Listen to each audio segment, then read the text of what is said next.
Chapter 763. Last time, when He Bien brought Dien Dien up the flaming river to search for a cure, he had suffered because of his lack of experience. This time, when he brought Dien Dien up the flaming river again, he learned to be smarter. He was even more vigilant of the people and things around him. Anyone who tried to get close to them, no matter who they were, would be killed. The D Mountain tribesmen might seem friendly in Yinjiao, and He Bien always had a smile on his face, but anyone with sharp senses could sense the murderous aura emanating from them. It wasn't directed at Yinjiao. It was just that they couldn't hide their murderous aura. Then, they looked at the wooden raft with the large shells. There were many bloodstains on it that hadn't been washed away by the river. Some belonged to them, and some belonged to the people and beasts they met along the way.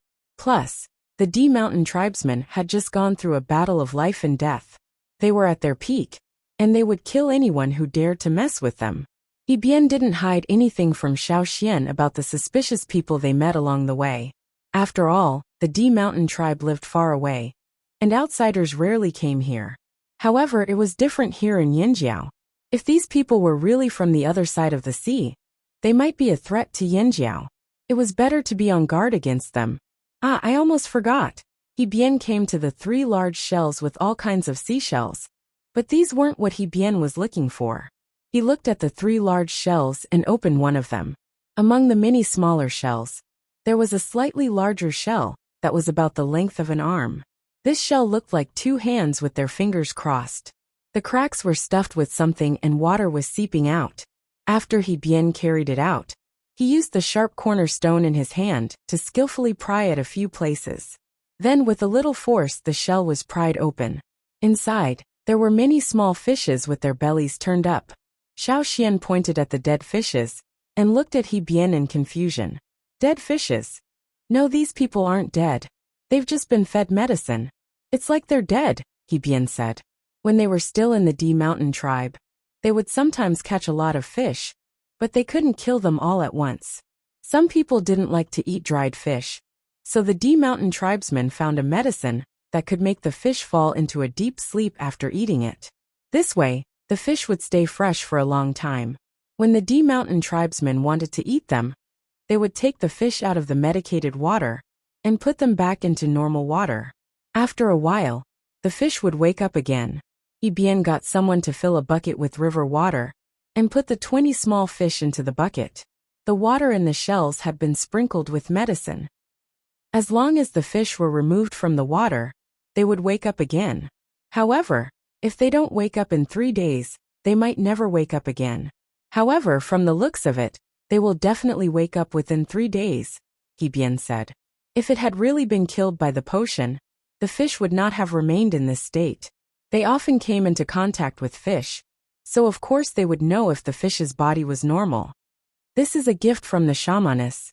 The last time she came here, she saw your lake and heard that you raised fish, so she caught some fresh ones. Oh, she also made some dried fish and put them in the shells. He Bien put the 20 small fishes into the bucket and shook them one by one to confirm that there was really no problem. What kind of fish are these? Xiaoxian looked at them. These small, spindle-shaped fishes were only about the length of a palm. Their heads and backs were greenish-black, but they were darker in color. He couldn't tell what they were from their appearance. There were fishes that looked similar to them in the flaming river. They're cloaked turtles, because when they grow up, they look like they're wearing hard armor. Don't be fooled by how small they are now. When they're just born, they're not even as big as my fingernail. However, when they grow up, they're bigger than your house. Cloaked turtles are one of them. Also, cloaked turtles are enemies with the D fish in the sea. When they meet, they will fight to the death. In the past, we helped the D fish fight against the cloaked turtles. We also often go to the river to catch their young fish to eat, because the cloaked turtles will go upstream to give birth. However, after giving birth, they will return to the sea. These small fishes grew up in the river, so I'm sure you can raise them here too. He Bien told Xiaoxian everything he knew. Actually, they didn't know much about the habits of the armored turtles, but they used to be on the same side as the D fish. They were also enemies of the armored turtles, so they often observed their movements. What do they eat? Xiaoxian asked. They eat. He Bien was stunned. They only knew that Yinjiao raised fish and other animals, but they didn't have any experience in this area. If they were hungry, they could just go fishing. There was no need to raise them. When Xiaoxian asked this question, he Bian stuttered. Just put them in the water. They'll grow, right? Seeing he Bian like this, Xiaoxian knew he couldn't get an answer from him. Sai, they'll eat themselves in the water. When they're bigger, you can eat them. They grow really fast. He Bian felt that Dian Dian was really smart. They didn't bring any large sea beasts here, but they brought these small fishes. The Yinjiao knew how to raise them. As long as they grew up, wouldn't they be as big as large sea beasts? Xiaoxian was speechless as he looked at He Bian, who was inexplicably proud of himself. If it was that easy to raise animals, it wouldn't have become a skill valued by the tribesmen. After delivering all the gifts, they followed Xiaoxian to the Flaming River Castle. The next day, He Bian left with his men. They were worried that something might have happened to their tribe. After all, the war had just ended. As for the Flaming River Castle, although they were surprised, they still preferred a quiet place with fewer strangers. The D-fish didn't disappear. After they lost their fire seed, many of them escaped. Now we D-mountain tribesmen kill every D-fish we see, He Bian told Xiaoxian before they left. After they returned, the D-mountain tribe would truly start a new life. They just didn't know what the future held. Under He Bian's command, the 50 or so people jumped into the river. When their heads popped out again, they had totemic tattoos on their faces. They waved their thick, scaly arms at Xiaoxian and the others before diving back into the water. Under the river, dozens of water arrows shot downstream. They were much faster than boats. No wonder He Bian and the others didn't take too long to swim back. The bamboo rafts were pulled by humans. They thought that using wooden oars was too slow, so they unloaded the rafts on their way back. They didn't need to pull the rafts, so the rafts could move even faster. Xiaoxian returned to the mountain and moved the pearls and shells to Guizei's place. The other 4 shells and salted fishes were moved to Gigu's place for him to distribute the food. These were seafood. Many people in the tribe hadn't eaten them before. It didn't matter if they were used to the taste, they still wanted to try it. As for the armored fishes that He Bian brought over from afar, Xiaoxian thought about it and decided to dump them all into the new man-made river around the trading point. Because the Flaming River Bridge was directly across the Flaming River, it was more troublesome for ships to travel up and down the river. Hence, under Xiaoxian's suggestion, the Yinjiao dug an arc-shaped man-made river channel around the Flaming River Castle and the planned expansion site. The 2 intersections of the river channel and the Flaming River were blocked with gates. This prevented dangerous fishes like piranhas from entering the river. Now there were only some small aquatic animals that weren't a threat. Since Xiaoxian didn't know how to raise these armored fishes, he decided to dump them into the river. They didn't dump them in the man-made lake at the headquarters, because it was the green duck's territory. Xiaoxian was worried that these armored fishes would be eaten by the green ducks before they could grow up. Even if the green ducks didn't touch them, Xiaoxian was still worried that these armored fishes would threaten the other fishes in the lake.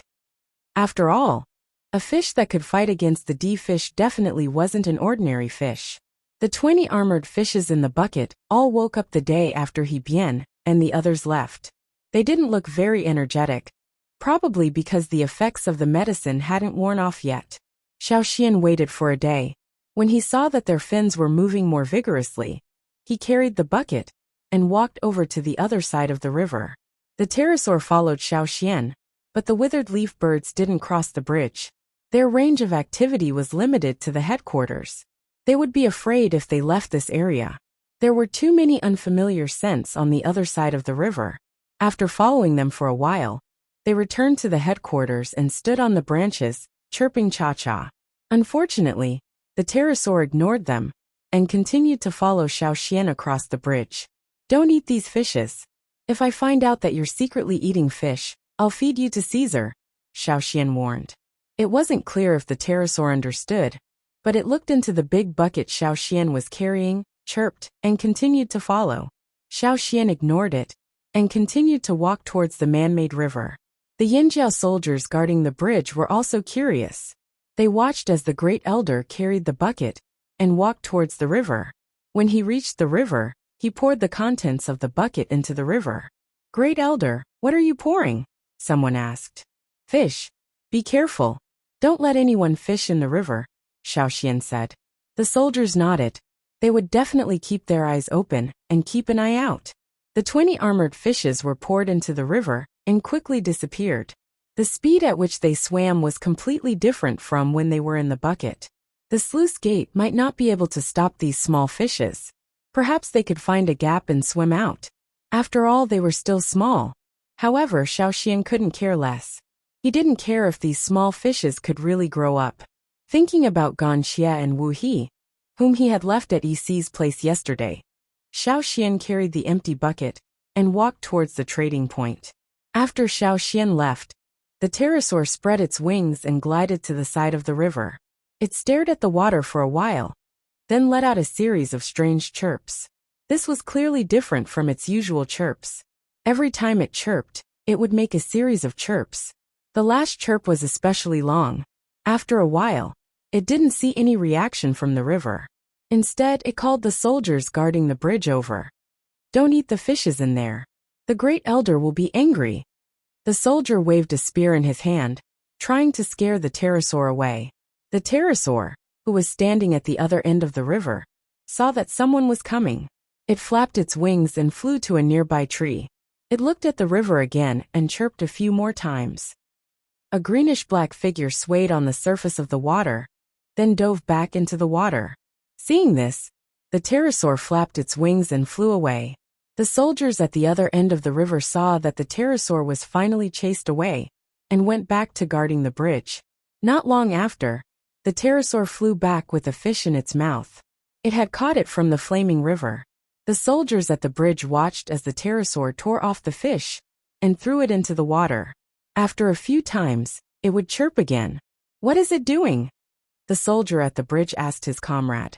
Feeding fish to fish? The other guessed. Are we going to do something about it? Let's not, right? It didn't eat the fish in there either.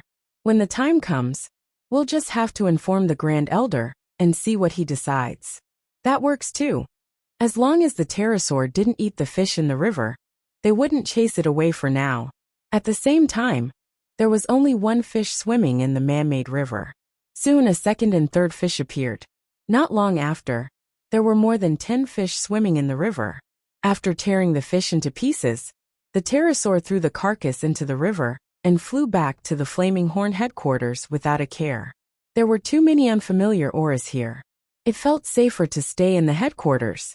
In the trading zone, when Xiaoxian arrived at Yici's place, Yici was writing something.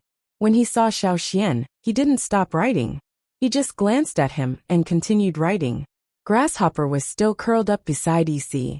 Although there were fewer spines on his back, they weren't completely gone. This proved that he was still very nervous.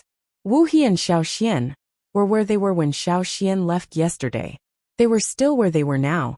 The only difference was that Wu He was standing up yesterday. Now he was sitting listlessly on a wooden stool. Even his voice was weak. As for Ganxie, he was exactly the same as yesterday. When he saw Xiaoxian come in, Wu He was instantly energized. He said to Xiaoxian, "Hurry up and take this person away. I will leave immediately. Really, I will never come to Yinjiao again." Yesterday, Xiaoxian said that Wu He could leave after answering Ganxie's questions. However, Wu He didn't expect Ganxie to ask him one question after another. He didn't expect Ganxie to ask him one question after another. This guy doesn't sleep either. To Wu He, it wasn't a problem for him to not sleep for a night. However, he didn't want to face this stone face all the time. If he didn't answer, Ganxie would use force to threaten him. His arm was almost broken. "How's it going?" Xiaoxian looked at Ganxie. Ganxie loosened his grip on Wu He's arm and shook his head lightly. He wasn't satisfied with Wu He's answers. At first, it was okay, but later on it was full of lies. "I'm going to the Flaming River Castle. What are your plans?" Xiaoxian asked. "Let's go back." Ganxie stood up and put on his hood. He followed Xiaoxian out the door. After he left, he glanced at Grasshopper. Grasshopper was so scared that all the thorns on its back popped out again. Ganxie was just curious. He heard from Wuxia that Grasshopper was a slave. A slave with both human and beast blood. Interesting. Half beastman slave master slave. It was completely different from the relationship between humans in the tribe. Ganxia learned a lot from Wuxia. After he returned to the Flaming River Castle, he went straight to the basement to lie in his coffin and think about life. Xiao Xian went to look for Zheng Luo. What's wrong? Is there a problem? Xiao Xian saw Zheng Luo and Duo Kang's serious faces. Zheng Luo passed the animal skin scroll to Xiao Xian. Take a look and you'll know. Xiao Xian took the animal skin scroll. The first thing he saw was the totemic patterns on it. This would let him know who sent it. The Lu tribe. Chapter 764.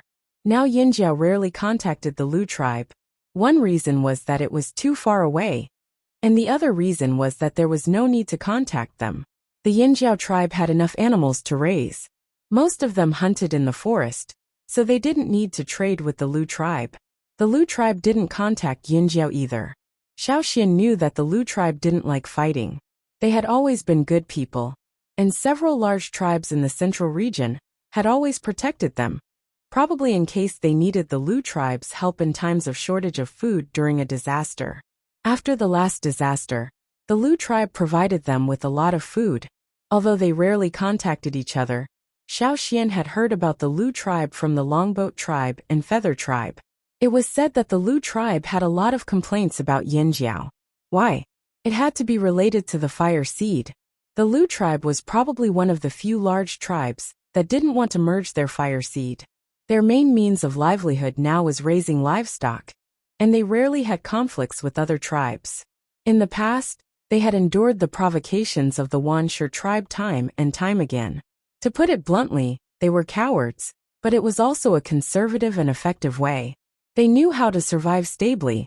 But now, Yinjiao changed everything. The merging of fire seeds came from the Flaming Horn tribe. First, the major tribes merged their fire seeds. Then the other tribes in the central region merged their fire seeds.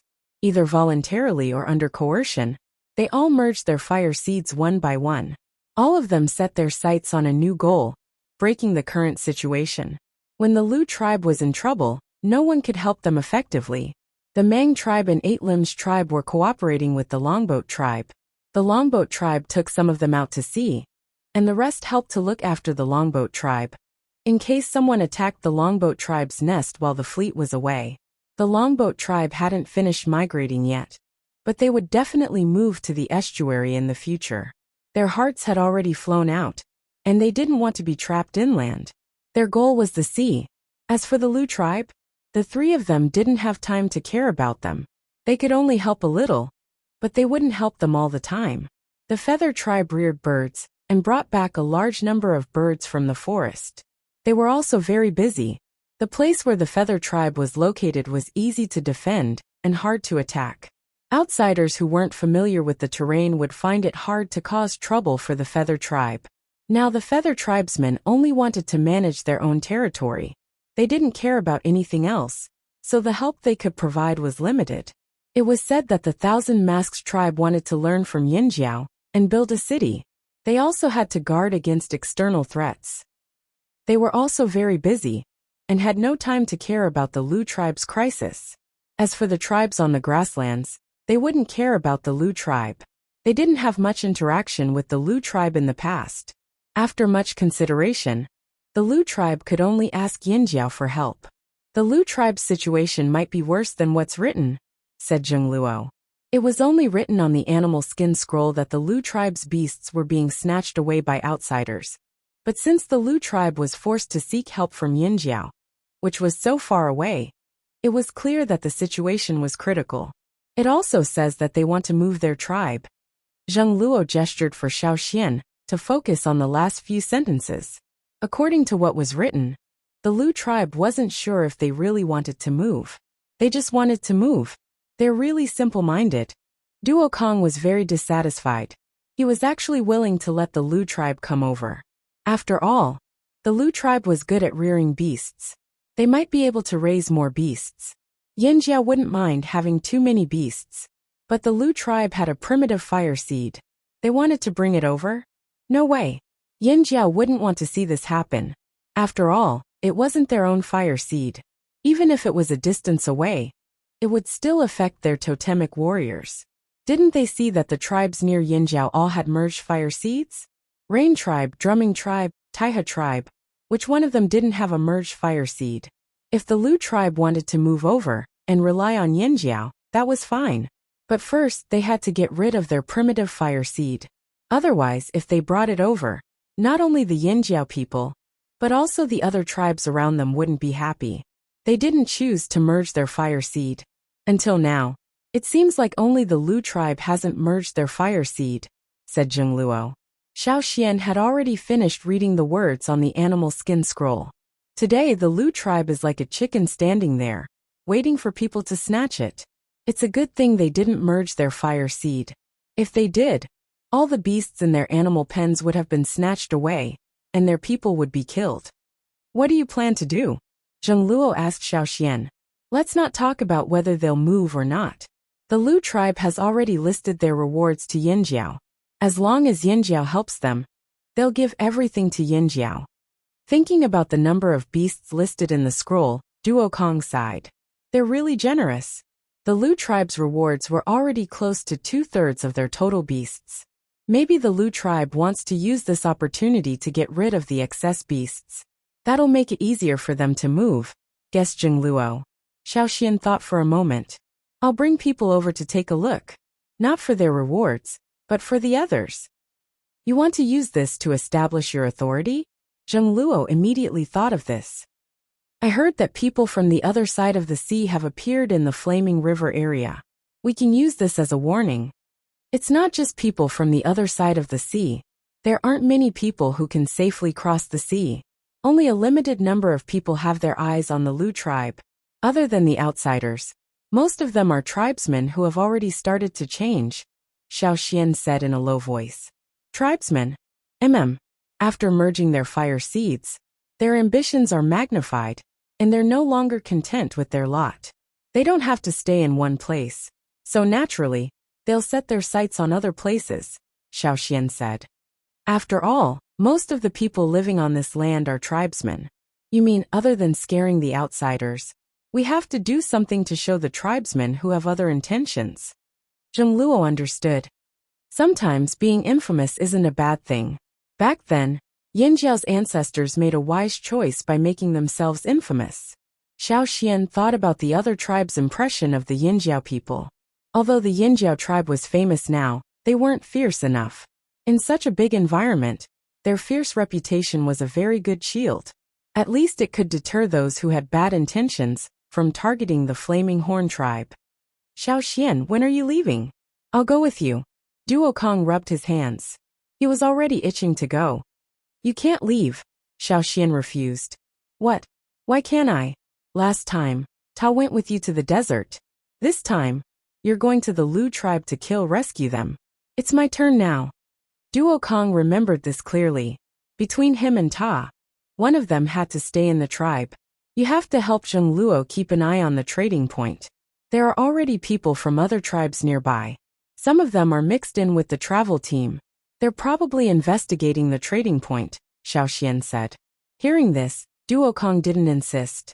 Compared to the Lu tribe, the trading point was more important. Xiao Xian, are you bringing the guy in the basement with you? Duo Kong asked. If I don't bring him out, I won't feel safe leaving him here, Xiao Xian said. Gan Qia's situation was too special. If he suddenly went berserk, he could cause a mess in the Flaming River Castle. It was better to bring him out. Duo Kong thought about it and agreed. Only Xiao Xian could kill those puppets in the desert. Although Gan Xia was different from those slave puppets, in some ways, at least he was revived because of Xiao Xian. Maybe if something happened, Xiao Xian would be able to think of a way to deal with it. It's good to bring him out, but Xiao Xian, have you noticed that he's getting more and more dumb? Duo Kong lowered his voice and said. Gan Qia's mood swings were already very low. He could maintain the same expression for the whole day. Duo Kong was curious. How could a person maintain the same expression all the time? Didn't he feel uncomfortable? They didn't stay in the Flaming River Castle any longer. Since they had decided to bring people to the Lu tribe, Xiao Xian had to inform the people at the headquarters and select some people to bring out. After exiting the trading point, Xiaoxian didn't cross the bridge directly. Instead, he walked further away. There was a suspension bridge over the man-made river. Xiaoxian continued walking from the bridge until he reached an inconspicuous place. There was no one else around. Xiaoxian looked around and walked to a spot. He lifted his foot and stomped twice. Not long after, the spot where Xiaoxian was standing was lifted up. A short and fat man with a full beard poked his head out. He was probably sleeping just now because his eyes were narrowed even smaller than usual. He looked out and yawned. This was a tribesman. When he saw Xiaoxian, he immediately became attentive. "Grand Elder, is there anything I can help you with? Tell the others to be on the lookout for outsiders." Xiaoxian left him with this sentence. The tribesman nodded profusely. He would definitely pass on this message, and he would do so as soon as possible. Xiaoxian's words meant that there were dangerous people coming from further away. Not only the other tribes living in the Flaming River region, but even the tribesmen had to be on guard. After reminding the tribesmen, Xiaoxian walked back. He sensed that the pterosaur was moving around where he poured the fish. When he walked over, he saw the pterosaur tearing apart a piranha fish and throwing its flesh into the river. It screamed as it did so. The guards around the stone bridge told Xiaoxian that the pterosaur had done this once before. This was the second time. Xiaoxian also saw more than 10 spindle-shaped figures swimming on the river's surface. They seemed to be fighting for food. Those were the fish he poured into the river. "Grand Elder, should we stop it in the future?" the guard asked. "No need. Just keep an eye on it." Xiaoxian didn't know why the pterosaur was doing this, but from the looks of it, the fish wouldn't starve to death with the pterosaur's food. After returning to the tribe, Xiaoxian had a discussion with the chief and shaman. The next day, Xiaoxian brought 500 people out. Gan Xie, who was wearing a hood and a cloak, also left with Xiaoxian. Just like what Xiaoxian said, he could go out and observe the changes in this world. He could also interact with more people from the other side of the sea. He could also ask more questions. After Xiaoxian left with his people, some people also left the Flaming River trading point, such as Wu He and the others from the Changla tribe. Wu He wanted to leave to play somewhere else, but he saw Xiaoxian leaving with his people. 500 people was already a big commotion in most places where there weren't many people. It was obvious that something had happened. The Changla tribe's curiosity was piqued again. Wu He and the others left the trading point and followed Xiaoxian's group. They wanted to see what was going on at the Lu tribe's place. Ever since Yinjiao migrated, the Lu tribe's place had become much more deserted. Strictly speaking, they couldn't be considered part of the central region. They were more towards the side because they needed a large amount of land to rear all kinds of animals. The competition for territory in the central region was too fierce. If one wasn't careful, they could start a war. The Lu tribe had lived here for a long time. As traditional tribesmen, they wouldn't want to leave if they had a choice. But now, the situation had changed, and they had become a target for many people. In the second year of the disaster, their animal pens started to lose their animals. At first, it was just the pens at the edge of the region. Later, more and more animals went missing. Even the people guarding the pens started to get injured. Now the situation was getting worse. They were still thankful that they had a fire seed to scare off those thieves. But this didn't solve the problem. Now their animal pens were still being lost and their casualties were increasing. Some people even began to worry. What would they do if those people gathered together to attack the fire seed of their tribe? Their fire seed was still a primitive fire seed. If their fire seed was gone, their tribe would be gone too. There were 3 choices. The first was to go to the grasslands. There were many animal-rearing tribes on the grasslands. There was also plenty of grass and water. But the good spots on the grasslands were already occupied. If they went there, they would have to fight with the tribes there for territory. The Lu tribe didn't want to go to war. They really didn't want to go to war, because their tribe's population was decreasing due to external threats. War would reduce their population even more. They didn't want to go to war. The second choice was to go to the Thousand Masks tribe. The Thousand Masks tribe also knew about the Lu tribe's current situation, but they didn't help them. Instead, they watched coldly from the sidelines for a while, and made a request. They were willing to accept the Lu tribe, but the Lu tribe had to merge with their fire seed. Other than that, there were other conditions, such as the distribution of animals in the pens. No matter what the conditions were, the Lu tribe couldn't agree immediately. The third choice was to go to the Yinjiao tribe. I still agreed to go to Yinjiao. Yinjiao looked at the others present and said. He had interacted with Yinjiao many times. Compared to the Thousand Masks tribe, he trusted the Yinjiao people more. If we must merge with our fire seed, Yinjiao is definitely better than the Thousand Masks tribe, Yinjiao said with certainty. If Yinjiao can accept us bringing our fire seed over, it's not impossible to choose them, an old man said. But the others didn't agree, including Yinjiao. Don't even think about it. The Yinjiao people won't allow it. Do you know why the big tribes in the central region all let the other tribes merge their fire seeds? Because the fire seed makes them unhappy. Yinjiao sneered. Under the influence of the successive events in the tribe, he no longer cared about what he said. Even if the other party was an elder, he still had to wake them up when they said such childish thoughts. They couldn't see the situation clearly and dilly-dallied until now. As a result, the tribe's situation was getting more and more difficult. Even if they wanted to merge their fire seed, they didn't dare because there were too many people spying on them.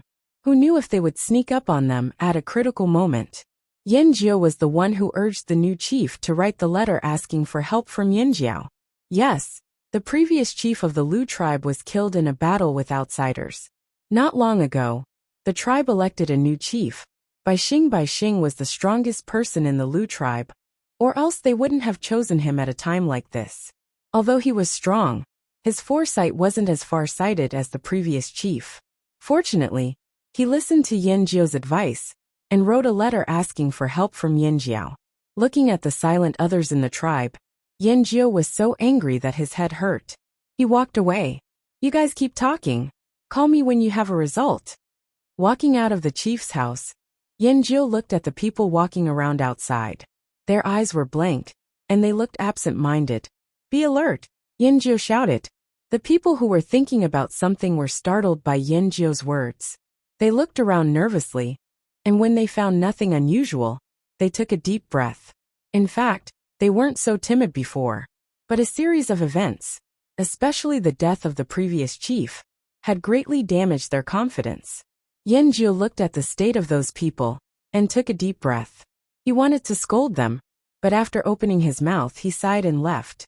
When they were facing the Wuxia tribe, they were able to live peacefully because they had the support of several other tribes in the central region. The Wuxia tribe didn't dare to do anything to them. But now the situation was different. Running away would not solve the problem. Those people were outsiders. Perhaps there were other people from other tribes who wanted to take advantage of the situation. But in Yinjiao's eyes they were all predators. And the Lu tribe was like a stupid bird that was being raised. Facing threats from all sides, they still imagined that they could continue to live a peaceful life. No wonder the Yinjiao called their birds stupid birds. They were fat, but they didn't have strength or brains. Who was to blame for their current situation? The rule of survival in the forest was to catch the weak and stupid ones. Boss! A young warrior ran over from the animal pen, panting heavily. He looked angry. Boss, another stupid bird is missing. Now they also learned from the Yinjiao people to call their birds stupid birds, because Yinjiao also thought they were too stupid, so stupid that it annoyed him. Taken away again, Yinjiao felt tired in his heart. There were a lot of beasts in the animal pen. Although there were guards around, there were always loopholes. The people who were wandering around the Lu tribe would take advantage of these loopholes and destroy the animal pen. Then, they would use food to lure the beasts away. Among them, most of them were stupid birds. Judging from the marks on the edge of the animal pen, yes. The young man who came over was angry and helpless. How can they be so stupid? So stupid. Stupid. Yinjiao wanted to cut open the heads of those stupid birds to find out what was wrong with them. How could they be taken away by a fruit? The ancestors of the tribe trained these birds from their wild state to birds suitable for breeding. But in terms of breeding, it was indeed successful. Yinjiao used to think so too. But now, Every time he heard that a stupid bird was taken away so easily, he only felt a sense of helplessness. If these birds were a little smarter, they wouldn't have been taken away so quickly. But things in the world were like this. Since they chose these stupid birds to be domesticated, they couldn't be blamed for being so easily fooled. Not thinking about that, Yanjiu asked again, "Did anyone get hurt?" "No. That's good. As for those stupid birds, let's just let them be." At the same time, not far from the Lu tribe, somewhere in the forest, about 20 people gathered together in a circle. In the middle of the circle was a bonfire. Inside the bonfire was the stupid bird that was just taken from the Lu tribe. These people laughed, and the language they spoke was not the common language of the tribe. Chapter 765. Yanjiu walked around the animal pens. The guards didn't seem to be in a good state. Some of them were distracted while others were overly nervous. They lost a stupid bird today, so it was a good thing that no one was injured. Many times before, when they discovered thieves, the guards would fight with them. Casualties were inevitable. Of course, in order to prevent the animals in the animal pens from being stolen, these casualties were unavoidable. However, some people were still worried, because they didn't know how long this situation would last. Humans would get tired eventually. They were in the open while the thieves were in the dark. The situation wasn't good for them. Yanjiu pondered. He had already sent out the letter asking for help a long time ago. He didn't know if the Yinjiao people would come. Just as he was thinking, someone rushed over. "Boss, someone's here." Yanjiu was overjoyed when he heard this. He jumped up and asked anxiously, "Are they Yinjiao people?" "No, they're from the Thousand Masks tribe." Yanjiu's excitement faded when he heard that they were from the Thousand Masks tribe. He scratched his head with a conflicted expression. "Boss, aren't you going over? The chief and the others are all there," that person asked. "Why should I go? They won't listen even if I tell them." "No, I better go. I don't want them to be fooled by the Thousand Masks tribe." Yanjiu hurriedly left the animal pen. When Yanjiu went over, the current chief of the Lu tribe, Bai Xing, was already talking to the Thousand Masks tribe. However, the atmosphere wasn't good. The leader of the Thousand Masks tribe this time was DNFA. Yanjiu had some understanding of DNFA. Although DNFA always had a smile on his face and seemed easy to talk to, he was actually a person who would change his expression at the slightest provocation. Now the Lu tribesmen were really afraid to see him. Ever since they merged with their fire seed, the Thousand Masks tribe was no longer the same as before. No, it seemed that after merging with their fire seed, all the major tribes in the central region changed. At least, they didn't look like the Lu tribesmen. Yanjiu sighed and walked in. He heard DNFA say that the Thousand Masks tribe wanted to take in the Lu tribe. If the Lu tribe agreed, they would leave a place for the Lu tribe to live in. However, the Lu tribe had to pay a price. They didn't ask the Lu tribe to hand over a certain number of animals to the Thousand Masks tribe every year. They only needed to hand over half of their animals. Hearing this, even the Lu tribesmen who had been silent couldn't sit still anymore. If they only gave the Thousand Masks 1/3, or even 2/3, they would be fine, as long as the Lu tribe could survive this crisis. If they gave away 2/3 of their beasts at once, they were confident that they would be able to increase their numbers quickly. However, if they had to give away half of their beasts every year, it would be difficult for the Lu tribesmen. "That's not what you said last time," an elder shouted loudly. Because he was too excited, his voice was a bit strange and sharp, sounding ear-piercing. The last time DNFA came to talk to the Lu tribe, he said that the Lu tribe only needed to give the Thousand Masks 1/3 of the beasts they raised every year. Unfortunately, the Lu tribe wasn't willing back then, but now they were asking for more. DNFA smiled and glanced at the old man. When their eyes met, the old man subconsciously shrank back. "Last time, our chief only asked for a small amount because our two tribes are familiar with each other. Who knew that you wouldn't even agree to such a small amount of things? This time, our leader is angry, so he added another request," DNFA explained calmly. But you're asking for too much. This is considered a lot? Why didn't you agree last time? Now that the situation has changed, you should know that it's impossible for things to be the same as before. You can either become independent or join a stronger tribe. Otherwise, you won't even be able to protect your fire seed. DNFA was very clear about the Lu tribe's current situation. He knew who the people around him were. He wasn't just trying to scare the Lu tribe. If things continued like this, the Lu tribe might not even be able to protect their fire seed. With the Lu tribe's character, it would be a miracle if they could protect their fire seed. Right now, the Thousand Masks tribe had taken in many people from small to medium-sized tribes. They were currently building a city and lacked food. If it weren't for the fact that the Lu tribe was good at rearing beasts and had many beasts in their animal pens, the Thousand Masks tribe wouldn't have accepted such a weak tribe. DNFA laughed coldly in his heart. Don't say that I didn't warn you. If this continues, you'll be at a disadvantage. Also, who knows when our chief will change his mind? DNFA finished the green fruit in his hand in a few bites and casually threw the core on the ground. He stood up and prepared to leave. Just as Bai Xing and the others were about to say something, DNFA's aura suddenly changed.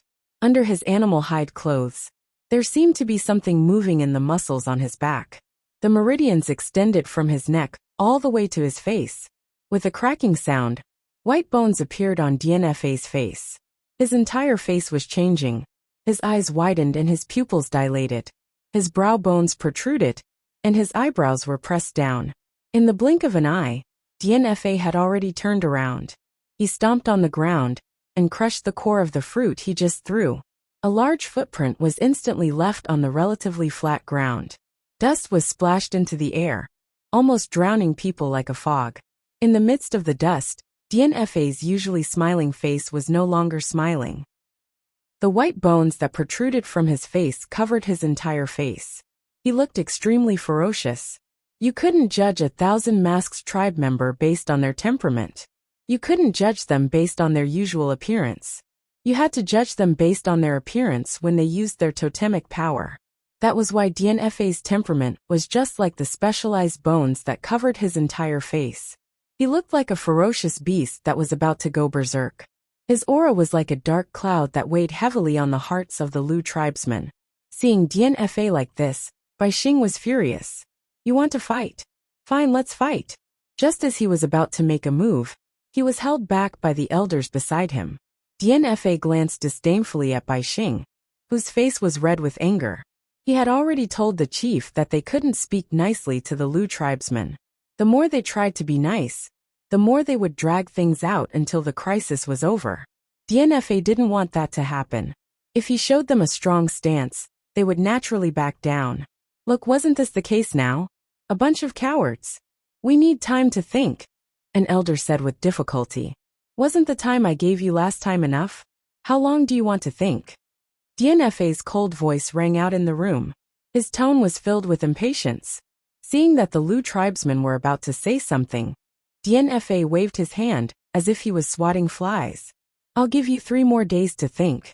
After 3 days, I'll leave with my people. In other words, if the Lu tribesmen agreed to move after 3 days, DNFA would bring them to the Thousand Masks tribe's territory. If they didn't agree, he would wash his hands of this matter. They wouldn't care if the outsiders robbed or killed the Lu tribesmen. Since they didn't want to come to their territory, they wouldn't care about their business either. DNFA didn't allow the Lu tribesmen to say anything. In the end, DNFA brought the 500,000 Masks warriors to the Lu tribesmen's living quarters. They were treated to good food and drinks. Yanjia watched from the beginning to the end.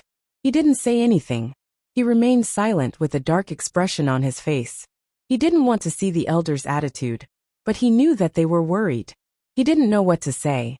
Should he join the Yanjiao instead of the Thousand Masks tribe? But the Yanjiao people didn't show up. He didn't even know what the Yanjiao people were thinking. 3 days to the Lu tribesmen was too short a time. The entire tribe was filled with an anxious atmosphere. This atmosphere was getting stronger by the second. The Lu tribesmen gathered together and discussed for 3 days without sleep. They argued for 3 days until their throats were hoarse. They still hadn't come to a conclusion. Yanjiao had expected this, but there was nothing he could do. Although he was the leader of the tribe, there were still many people above him. His suggestion couldn't get the others to agree. Even Bai Xing, who had a good relationship with him, was pessimistic. As the sky gradually brightened, everyone became more and more agitated. It didn't matter if it was the people in the room or the other Lu tribesmen. The deadline was approaching. They had to give DNFA an answer. Early in the morning, DNFA's eyelids twitched. He had a feeling that something was about to happen. It was a bad feeling. After some thought, DNFA woke up all his subordinates. He was going to force the Lu tribesmen to make a decision. What if the Lu tribesmen don't agree? Are we really going to leave just like that? Asked 1,000 masked tribesmen. DNFA was distracted and didn't answer immediately. Instead, someone beside DNFA said, "Of course we can't just leave like that. No matter what, we have to bring some things back. Since the Lu tribe can't protect their own things, it's better to give them to us than to let the outsiders take them all." Wait for an opportunity to take them? Good idea. Everyone, remember to take as much as you can. Don't let the outsiders take everything. DNFA didn't say anything as he listened to the discussion. He had the same thought in his mind. Sooner or later, the Lu tribe would be robbed by those outsiders who gathered here. Why should they leave empty-handed?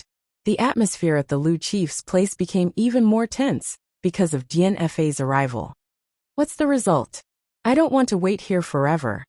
DNFA urged impatiently as he sat down on a thick animal hide mat that his subordinates had brought over. It's not the deadline yet," whispered an old man. Strictly speaking, the 3-day deadline would only end at noon. I don't care. Give me the result now. DNFA didn't want to give these people any more chances to delay. He didn't want to waste any more time. DNFA's eyelids twitched even harder. He raised his hand and pressed it against his eyelids. He made up his mind to solve this problem as soon as possible. The current chief of the Lu tribe, Bai Xing, was so angry that he clenched his fists.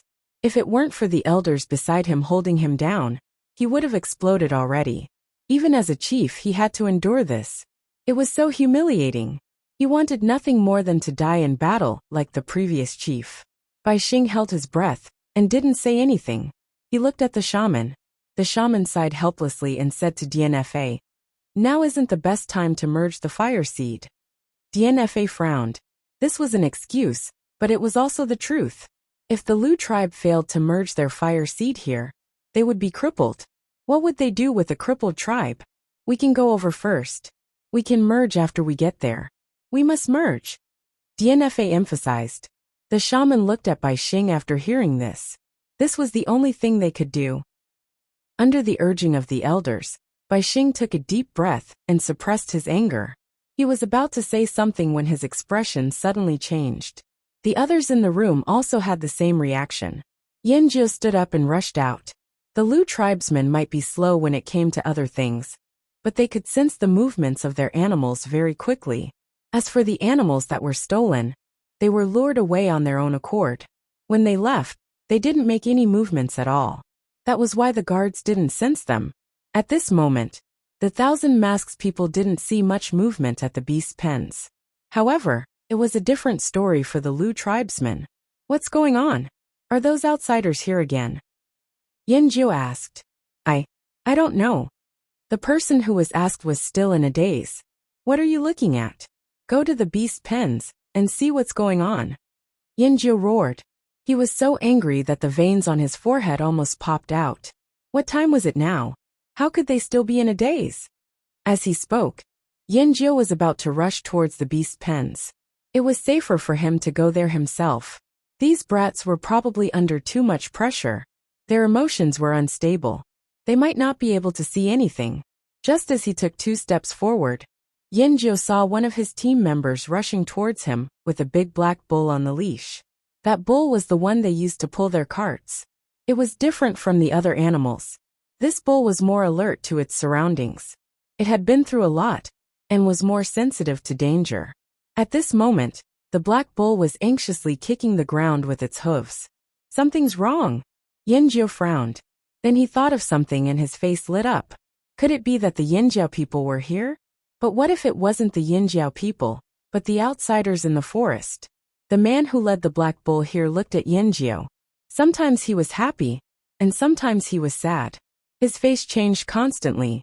The black bull stomped its hooves, and looked in a certain direction. Yanjiu looked in that direction. The sun had just risen, but it was already bright enough to illuminate the ground. Everything could be seen clearly. Yanjiu walked towards the outskirts of the tribe. The person leading the bull followed him. After staring at the forest for a while, he still didn't see anything. Yanjiu turned to look at the bull. When he saw that the bull was looking up into the sky, he immediately looked up. There was the shadow of a bird high up in the sky. Soon, the bird's shadow grew bigger and bigger. It flew across the sky like a gust of wind. A figure fell from above. DNFA and the other Lu tribesmen were also walking over. Of course they saw the scene too. Boom! It was as if a huge rock had fallen to the ground. The moment the figure touched the ground, a loud bang rang out. Cracks spread out like a spider web.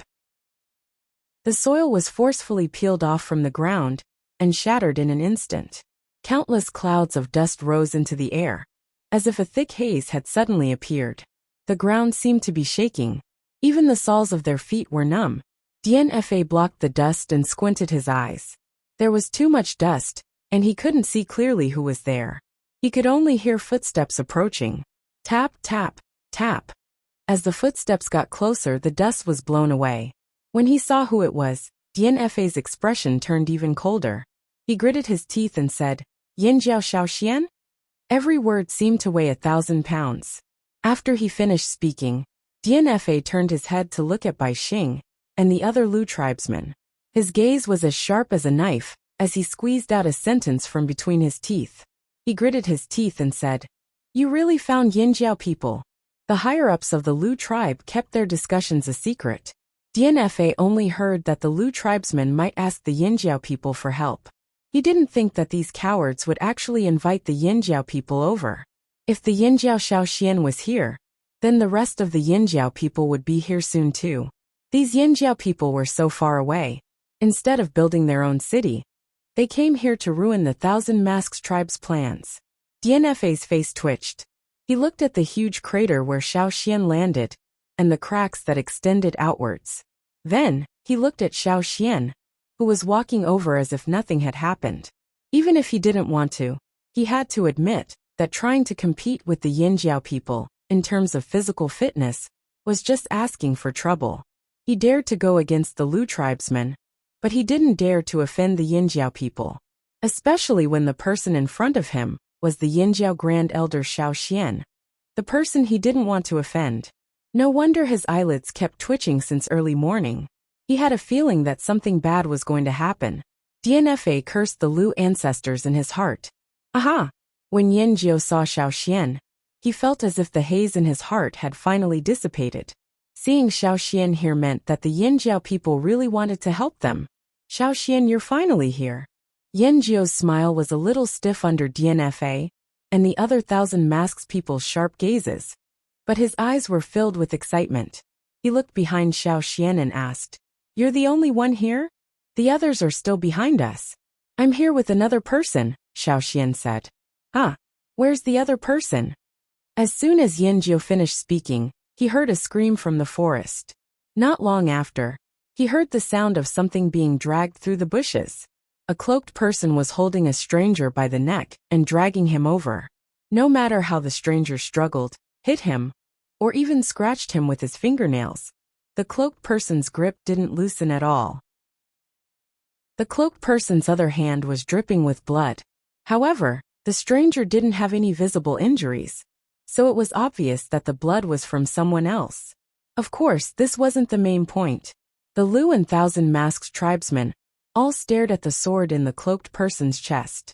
The sword had pierced through the cloaked person's body, but there wasn't a single drop of blood. As the wind blew, the linen cloak at the man's chest stuck to his body, allowing others to see clearly that the sword had really pierced through the man. However, there wasn't a single drop of blood on the cloaked person's body. He was even able to walk over, as if he wasn't affected at all. "Did you get hit?" Shaoxian asked. "I'm fine." An emotionless voice sounded. Yanjiu and the others were dumbfounded. How could he be fine after being pierced through? Just as they were thinking about this, they saw the cloaked man use his bloody hand to grab the hilt of the sword in his chest and pull it out.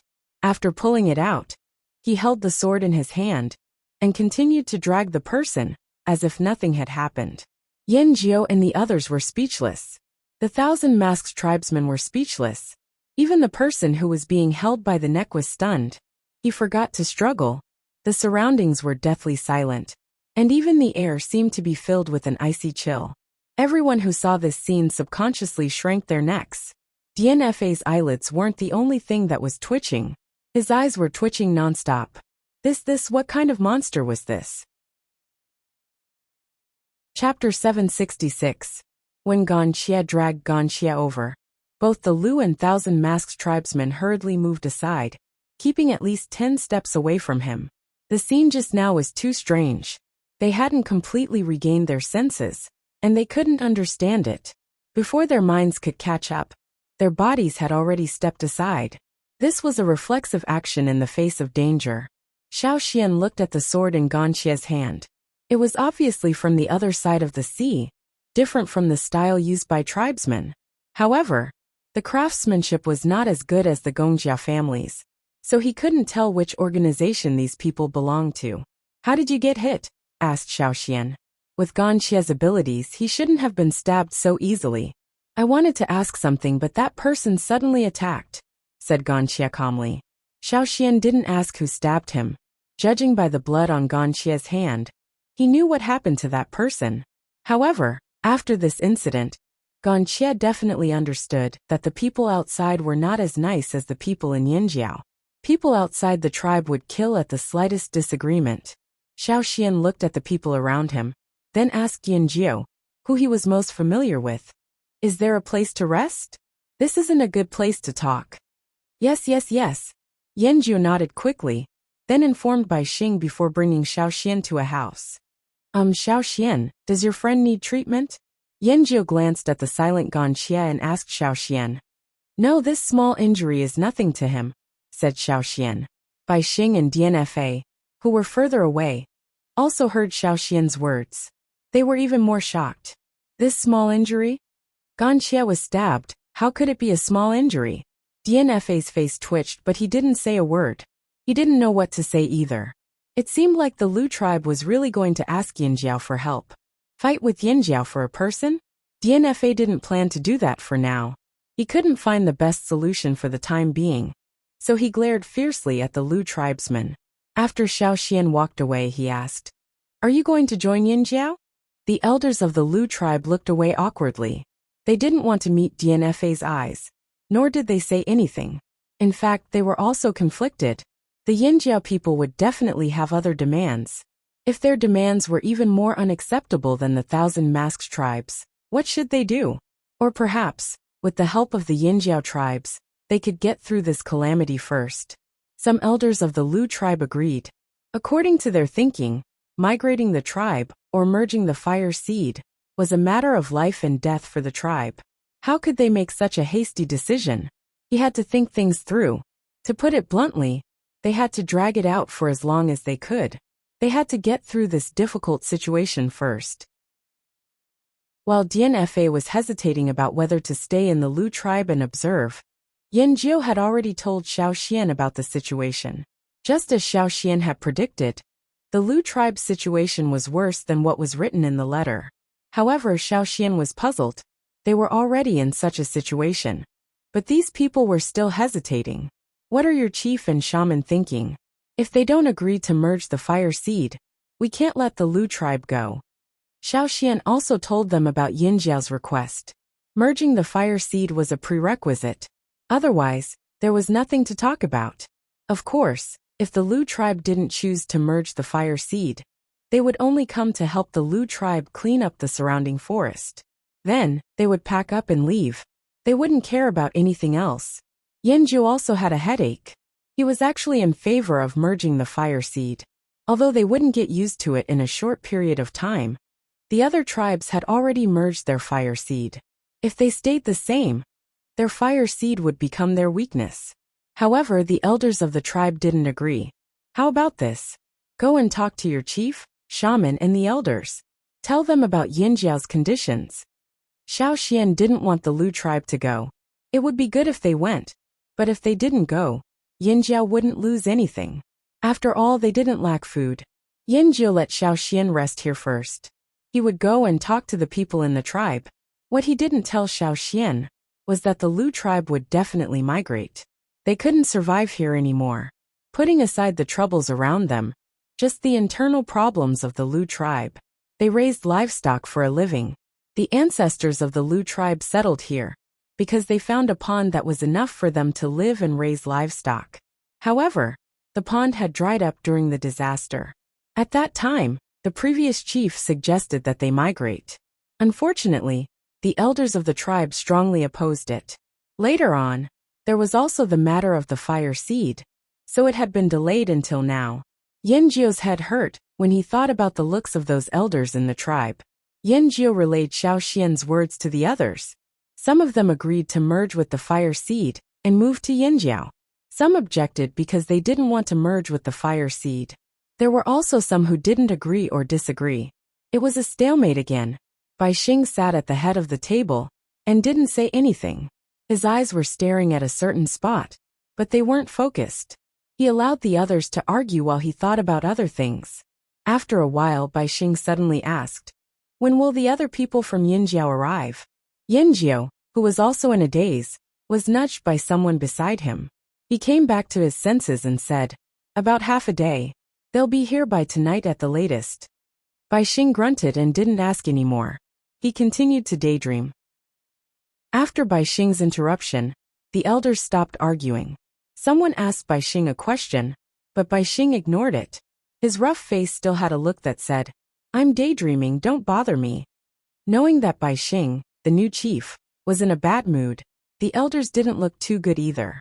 For a moment, the room fell silent. The sun gradually set. Xiaoxian went to take a look at Ganxia. The person who was dragged back by Ganxia looked like he had nothing left to live for. That person thought that he would be forced to reveal some secrets after being dragged back. He planned to grit his teeth and not say anything, or make up some lies to fool these tribesmen. However, he didn't expect that this person would ask him questions that he didn't even know how to answer. Which tribe is your ancestor from? When did your tribe merge with the fire seed? What does it feel like to merge with the fire seed? Why did you abandon your tribe and join other groups? Why did the tribe disband? How can a person not have a tribe? That person really didn't know how to answer these questions. Why did the tribe disband? How would he know? As long as he was happy, why did he need a reason? He thought that Ganxia was crazy. His way of thinking was like that of a stubborn and conservative tribesman. Why must people exist in the form of a tribe? These tribesmen were a bunch of country bumpkins. In the end, that person got impatient and cursed at Ganxia's ancestors. Ganxia wasn't satisfied with this answer. The result of Ganxia's dissatisfaction was that the person's neck was broken. "I'm going out for a while," Ganxia said. "For what?" Xiaoxian asked. "Ask someone else." Ganxia put on his hood and walked out. There were still many people in the forest around the Lu tribe. He had to use this opportunity to ask more people. When the Yanjiao people came, they would probably be scared away, whether it was people from the other side of the sea or tribesmen who had merged with the fire seed. He wanted to ask them all. He especially wanted to ask the tribesmen who had just merged with the fire seed. He wanted to know their thoughts. Ganxia was very persistent in this aspect. Xiaoxian didn't stop him. "Be careful of your head." After all, Ganxia wasn't a puppet. Puppets could still be controlled to move without a head. But Ganxia didn't know what would happen to him if he lost his head. Not long after Ganxia left the Lu tribe, Xiaoxian heard an eagle cry in the sky. "They're here." Not far from the forest outside the Lu tribe, a group of people was running towards them. They even rested for a while before coming here to adjust their condition. The movement of 500 people was naturally different from that of Xiaoxian and Ganxia. The people hiding in the forest had already noticed them. It's the Yanjiao people. Some people could recognize them from the totemic patterns on their bodies. Are the Yanjiao people that strong? This was someone who wasn't familiar with Yanjiao. Who cares if they're Yanjiao people or other people? Our target is the Lu tribe. This was a group of people from the other side of the sea. Some people were already scared and started retreating further away. However, they didn't leave. Their greed made them want to take advantage of the situation. Some people moved closer to take a closer look.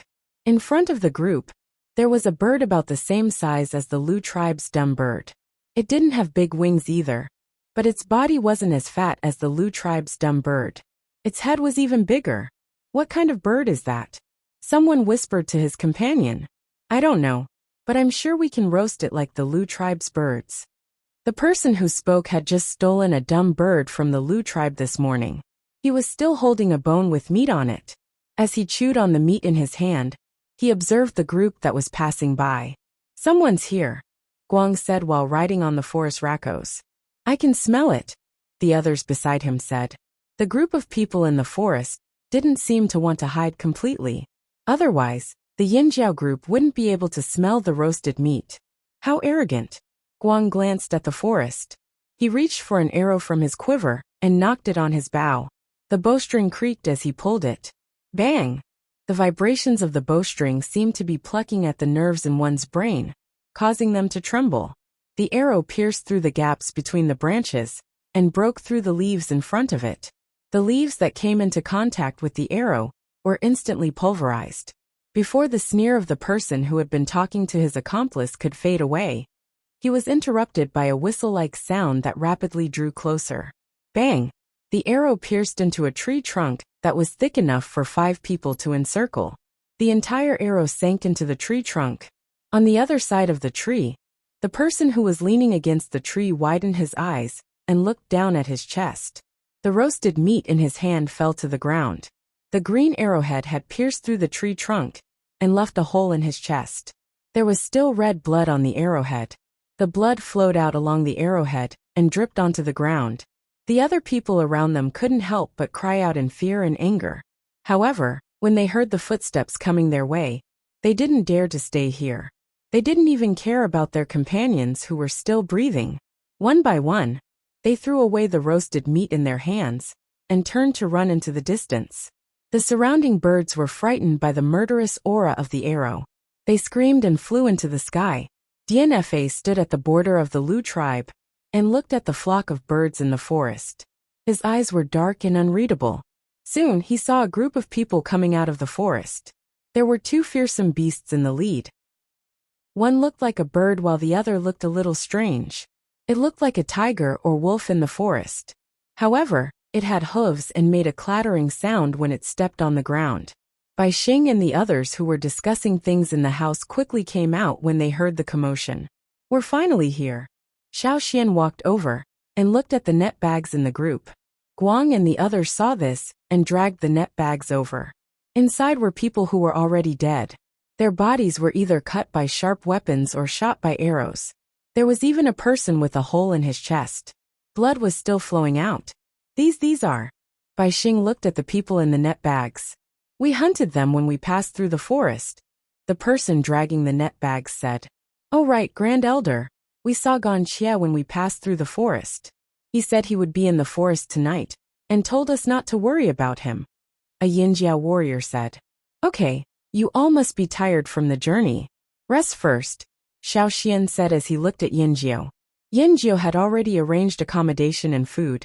When he saw Xiao Xian looking at him, he quickly said, Yes. Everyone follow me. You must be tired. Have some meat soup. Brother Xian, what about it? Guang pointed at the forest Rakos. Xiao Xian thought for a moment and said to Yinjiao. Didn't you say that the stupid birds in your animal pen are often stolen? Let Xiao Jing go there.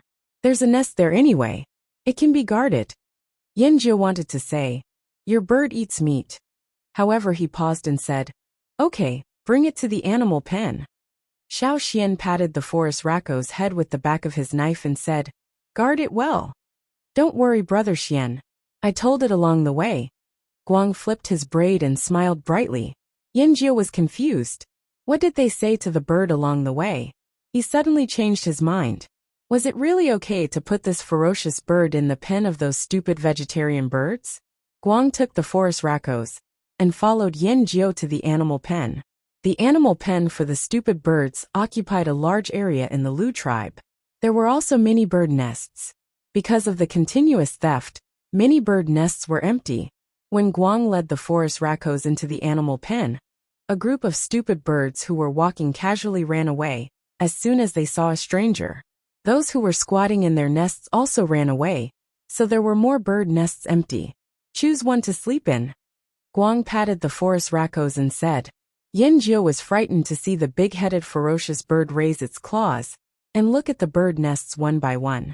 Then it chose the biggest one and walked in. After stepping on it, it squatted down. Okay, let's go. Guang didn't look at it anymore and turned to leave. Is it really okay? Yin Jiu was still scared. It's definitely okay. It won't eat. If there's one less, you can deduct it from Yin Jiao's reward. Yin Jiu didn't say anything. So these people were so eager to guard the animal pens, just to get their reward from Yin Jiao? Yin Jiao's people had already arrived. It was time for the Lu tribe to make a final decision. DNFA didn't leave yet. He was waiting for the Lu tribe's decision. Xiao Xian wasn't in a hurry. No matter what the Lu tribe's decision was, they would rest for the night and clean up the forest tomorrow.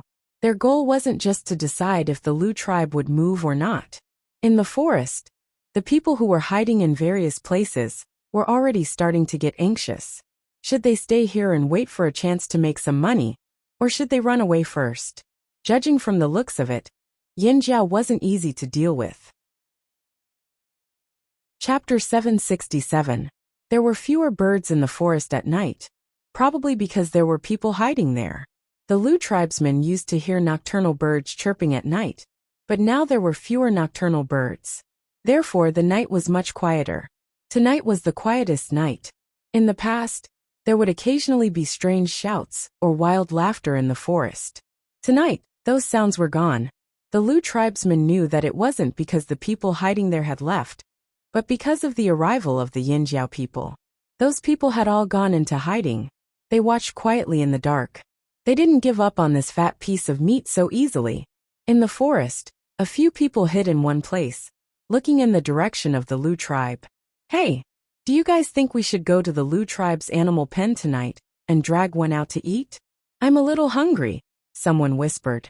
In the past, when they were outside, they didn't have to eat a lot of good food. They just ate whatever they could find, as long as they didn't starve to death. In order to get more good food, they didn't care that much about food. But after living near the Lu tribe for a while, their appetites had grown.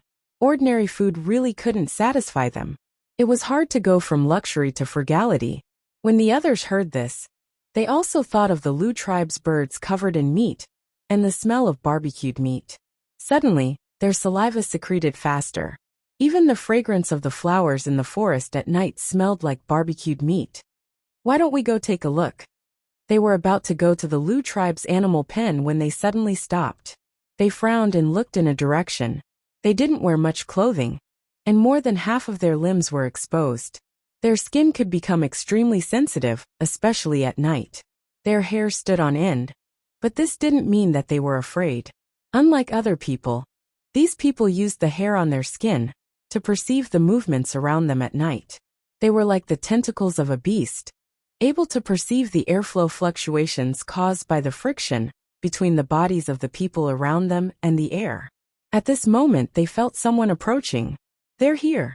Not long after, they heard the sound of footsteps. It wasn't someone from their group. The footsteps sounded strange. The time between each step was almost the same, and the strength of each step was similar. Just listening to the sound gave them a strange feeling. Who wouldn't be cautious when walking at night? Even if they had better eyesight than ordinary people at night, they still had basic precautions. However, the other party seemed to have no scruples at all. He was neither hurried nor slow, and every step he took was like a stroll. What was his motive for suddenly appearing here? Soon they saw a figure slowly walking over from the forest in the distance. Other than the sound of footsteps and the soft sound of his calves rubbing against the grass, there was no other sound. He couldn't even hear the sound of breathing. They thought that this was the other party's method of concealment at night. The person didn't wear many clothes and was bald, so they didn't recognize him. Whoosh! A branch shot out from a nearby tree like an arrow and pierced into the person's foot. This meant that he had stopped. Gan Xia looked at the branches in front of him and then looked up at the trees around him. There was no one around, but he knew that there were people hiding in the trees. "I have a question," Wuxia said calmly. There was no sound around them. They could only hear the soft sound of insects crawling on one of the trees. Wuxia continued asking, "Are you people who left your original tribe and gathered together again?" He could feel that the blood flowing through their bodies was similar. The person hiding in the tree initially thought that the other party was also one of the people who had designs on the Lu tribe and came over to discuss cooperation. Who would have thought that he would ask such a question? Was he crazy? While Wuxia was waiting for an answer, a black figure suddenly jumped out from the tree closest to him. The other party had a knife in his hand. The curve of the blade was exaggerated, almost forming a circle. The blade was covered in a layer of black, so that it wouldn't reflect any light at night. The speed of the other party's knife was extremely fast.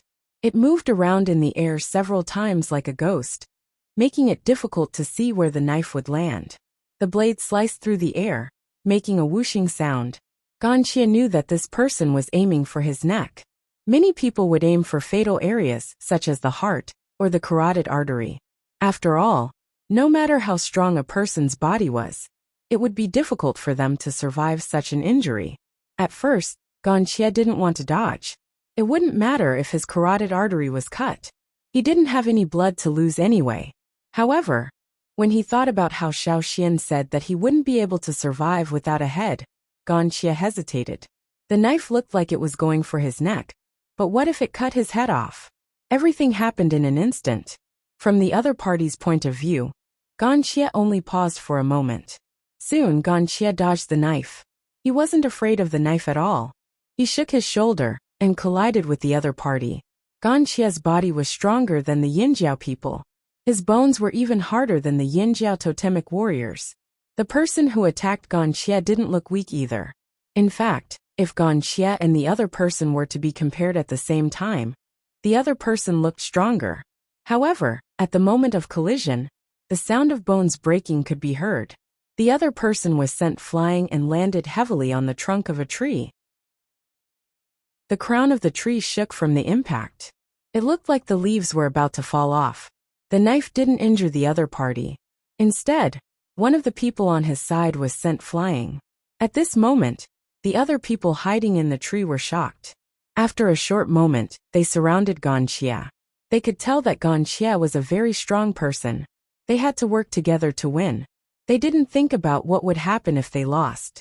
After all, no matter how strong a totemic warrior was, he would be crippled under such a joint attack. The sound of joints cracking could be heard. Long claws popped out like the claws of wild beasts. It wasn't clear if the claws were special to their bones, or if they were made of metal. They twisted their wrists, and their fingers were like spinning knives. They slashed towards Wuxia. Wherever they went, the air hissed. They were like poisonous snakes hunting in the dark. There were also people with strange knives in their hands. They slashed towards Wuxia with a cold light that couldn't be seen in the dark. The 5 of them attacked Wuxia with the weapons they were used to. The sound of punches and kicks, the sound of knives hitting hard objects, the sound of bones breaking, and the screams of people mixed together. It sounded like the cries of ghosts and howls of wolves. Even the trees in the area were shaking. The sound spread to the Lu tribe. The animals in the animal pen started to get restless. What happened? The Lu tribe guards looked over nervously. They didn't know what was going on. No one went out at night, right? No one. We don't go out at night. The Yinjiao people didn't go out either. That's good. Don't worry about it. Just guard your place. Don't worry about anything else, the leader said. Although he said that, the guards kept looking over at the forest from time to time. They wondered what was going on. Did the people hiding in the forest start fighting? Or did someone else come over? Ever since the incident happened, the Lu tribesmen had been under a lot of pressure. Every movement made them overthink. While the Lu tribe guards were distracted, not far from the animal pen, where the dumb birds were kept, 3 figures took advantage of the fact that the moon was obscured by the clouds. They approached the animal pen. Although they were curious about what was going on in the forest, they knew that this was a good opportunity to make a move. While the noise attracted the guards, they would be able to make a move on the animal pen, where the dumb birds were kept more smoothly. During this period of time, They had been working almost every day. They took turns. Today, it was one person, tomorrow it was another person. Tonight, it was the three of them. Even if the Yinjiao people came today, and knew that the security here would be much tighter, they still couldn't help but feel greedy. These days, they had been living too well. They didn't care whether the Lu tribe's fire seed was extinguished or not. They were just used to coming over to lead a bird full of meat away when they were hungry and eating to their heart's content. Whenever they were hungry, they would come to the Lu tribe's animal pen. When they first came, they were a little more cautious. They were careful when they stole things to avoid the Lu tribesmen chasing after them. But later, they realized that more and more people were targeting the Lu tribe. The Lu tribesmen no longer went out. They just stayed in the tribe. Even if they heard provocations, they rarely went out. That was why they became bolder and bolder. They would even laugh out loud while eating and drinking. Some of them would even throw bones at the Lu tribesmen after eating and laugh at them. The Lu tribesmen were so angry that they stomped their feet. The Lu tribesmen didn't dare to come out. This was the consensus of everyone. They had nothing to fear. As for today, although they saw the Lu tribesmen coming to help, they still chose to come. They were hungry. It was just a test. It should be fine. They told themselves this in their hearts. At night, when the patrolling guards left, they approached the beast pens with familiarity. First, they observed their surroundings, but they didn't see anything different around the beast pens. The guards were still the same, and there wasn't anything different from before. Sure enough, it was all a bluff. One person laughed silently. He caught a fragrant fruit thrown by his companion behind him and tied it with a straw rope. Then he cut a few holes on the fruit to let the juice flow out. When the wind blew, the fragrance of the fruit flew into the distance. In the direction the wind blew, they could vaguely see a bird's nest on a tree.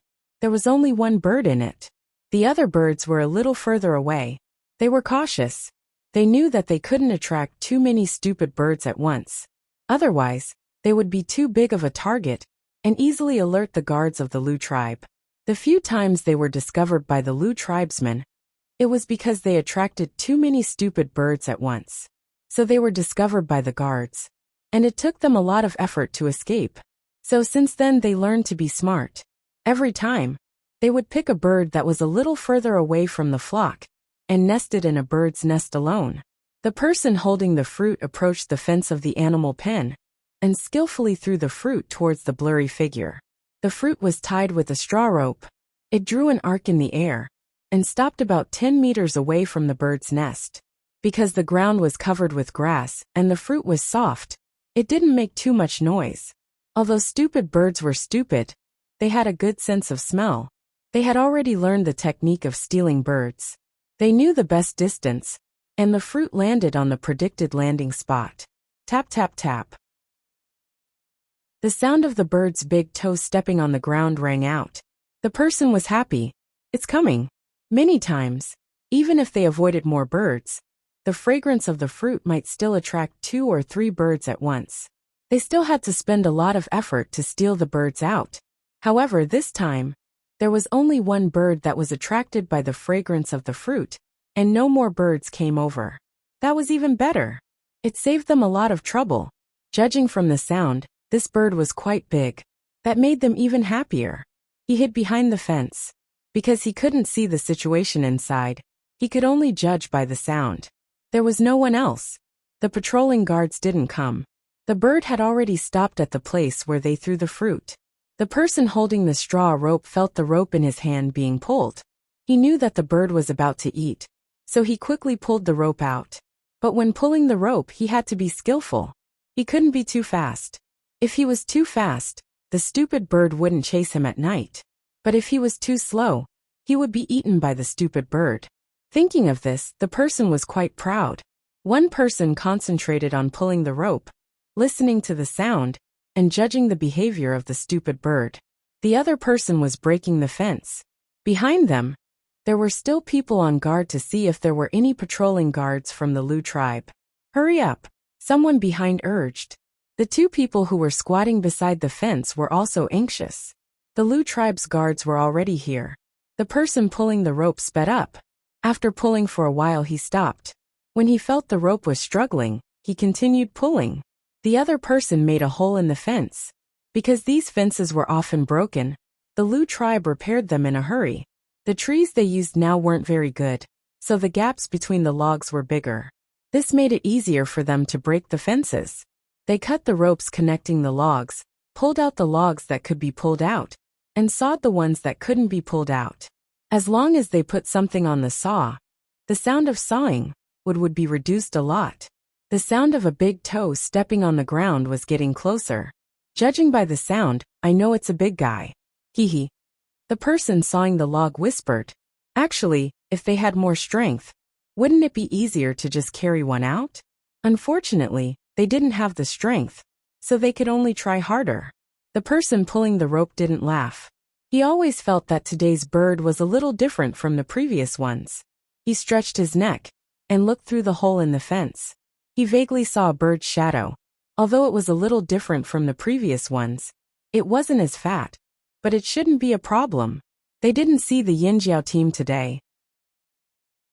They only saw the tail of the team that had already entered the Lu tribe's territory, so they didn't think of anything else. Hurry up, the person behind them urged again. I know. Okay. Prepare the rope. Before the man could finish his sentence, he felt the straw rope in his hand being pulled inwards by a strong force. He was caught off guard and crashed into the fence that had not been pulled out yet, making a loud bang. What's going on? The person next to him, who had just finished sawing wood, asked. However, just as he finished speaking, a figure suddenly rushed out of the broken fence like a gust of wind. A foot with a big toe stomped down from top to bottom. Ah! A scream suddenly sounded. The stupid birds in the animal pen were shocked and gathered in the middle of the pen.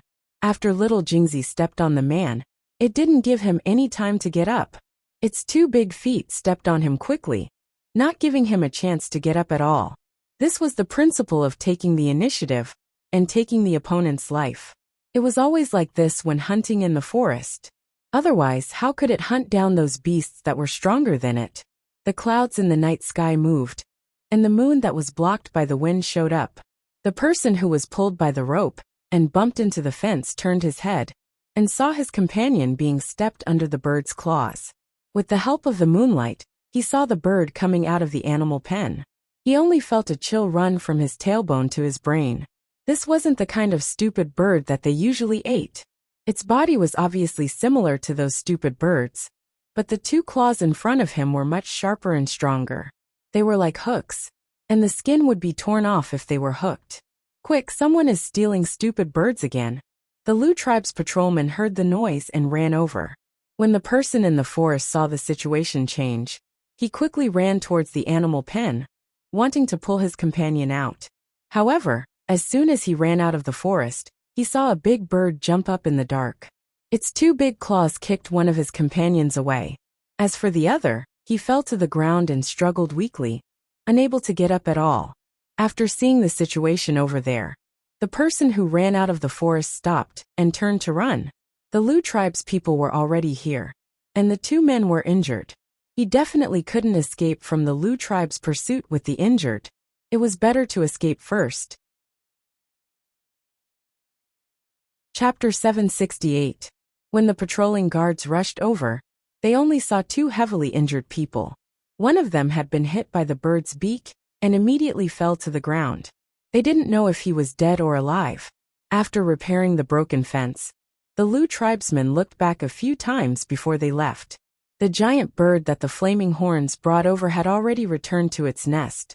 They were worried that this ferocious bird would harm the stupid birds in the animal pen. But now it seemed that not only was it harmless, it was also very beneficial. Didn't they just catch two bird thieves? Perhaps because they knew that the bird thieves had been caught. The other people in the forest didn't make any moves. The next day, the rested Yinjiao warriors walked out of the Lu tribe. The Lu tribesmen had provided them with food, but Xiao Xian and the others had also brought back a lot of meat jerky made from fearsome beast meat. Fearsome beast meat was still the most nutritious. They ate a little bit of all kinds of meat. Only when they were full would they have the strength to move. They didn't start immediately after eating. Xiao Xian had told them about the plan. There would be a waiting period. during which they would adjust their bodies to their best condition. They wouldn't be affected by eating too much. The chief of the Lu tribe, Bai Xing, came out early in the morning. He was waiting to see how the Yinjiao would deal with the people in the forest. Dian Fa and the 1,000 masks remained in the Lu tribe. They didn't leave because they wanted to wait for the Lu tribesman's final decision. They also wanted to see what the Yinjiao would do next. Xiaoxian stretched his arms and looked up at the sky. Cha-Cha had already scavenged for food and was circling in the air. Xiaoxian whistled. He jumped onto Cha-Cha's back and flew up into the sky. Xiaoxian's field of vision gradually widened. He could see the forest in the distance clearly. Taking a deep breath, Xiaoxian shouted, "Everyone in the forest, listen up. Other than the Yinjiao tribesmen, all of you must leave before noon. Otherwise, we will kill you." His voice was like the roar of a fearsome beast. It swept through the forest and spread into the distance. In order to let the people inside understand, Xiaoxian shouted in the tribal language, and then in the language of the other side of the sea. Ganxia belonged to Yinjiao now, so Xiaoxian wasn't wrong. His voice traveled far into the distance, and even the echo became weaker. In the forest, the people who heard Xiaoxian's words had different reactions. Humph, how arrogant. Which tribe is the Yinjiao tribe? When is noon? Otherwise I'll kill you? Can they kill us? Haha.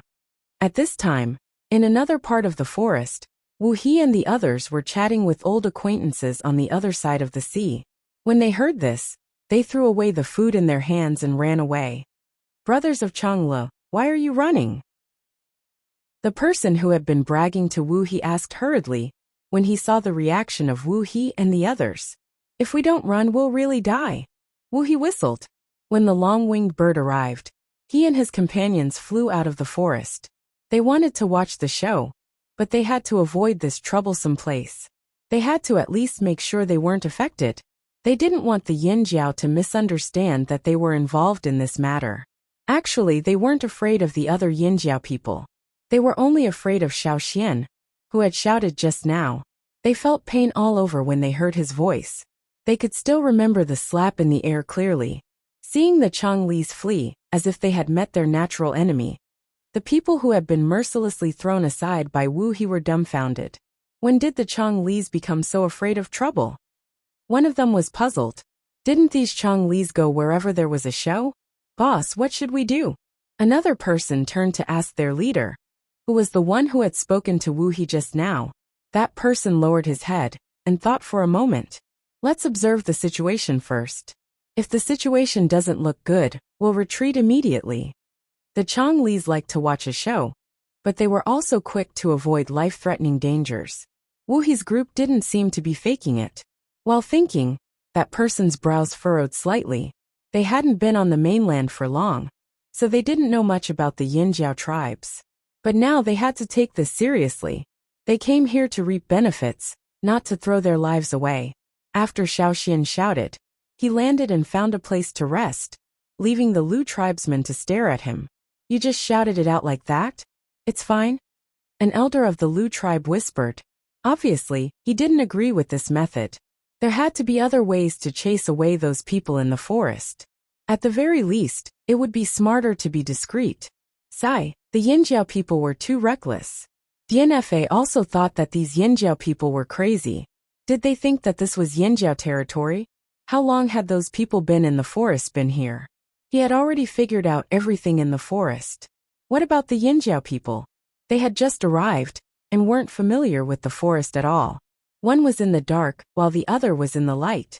It was obvious that the Yinjiao people were at a disadvantage. Yinjiao wanted to say something, but he stopped.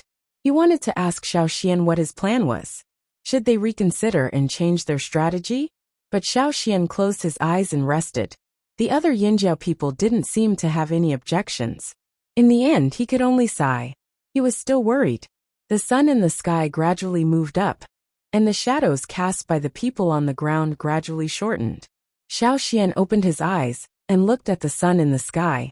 He stood up and called out to the others, "Let's go." The Yinjiao people who had been sharpening their swords for a long time were energized.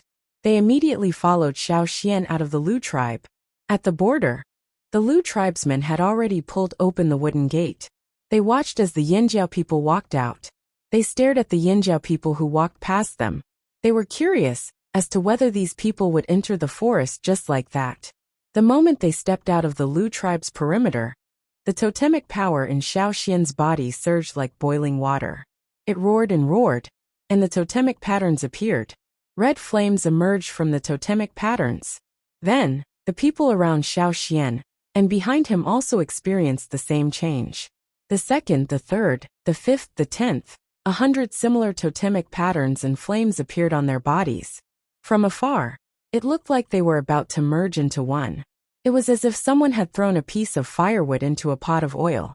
Flames erupted like a volcano, and their fighting spirit was ignited. A powerful aura suddenly rose and suppressed the surroundings.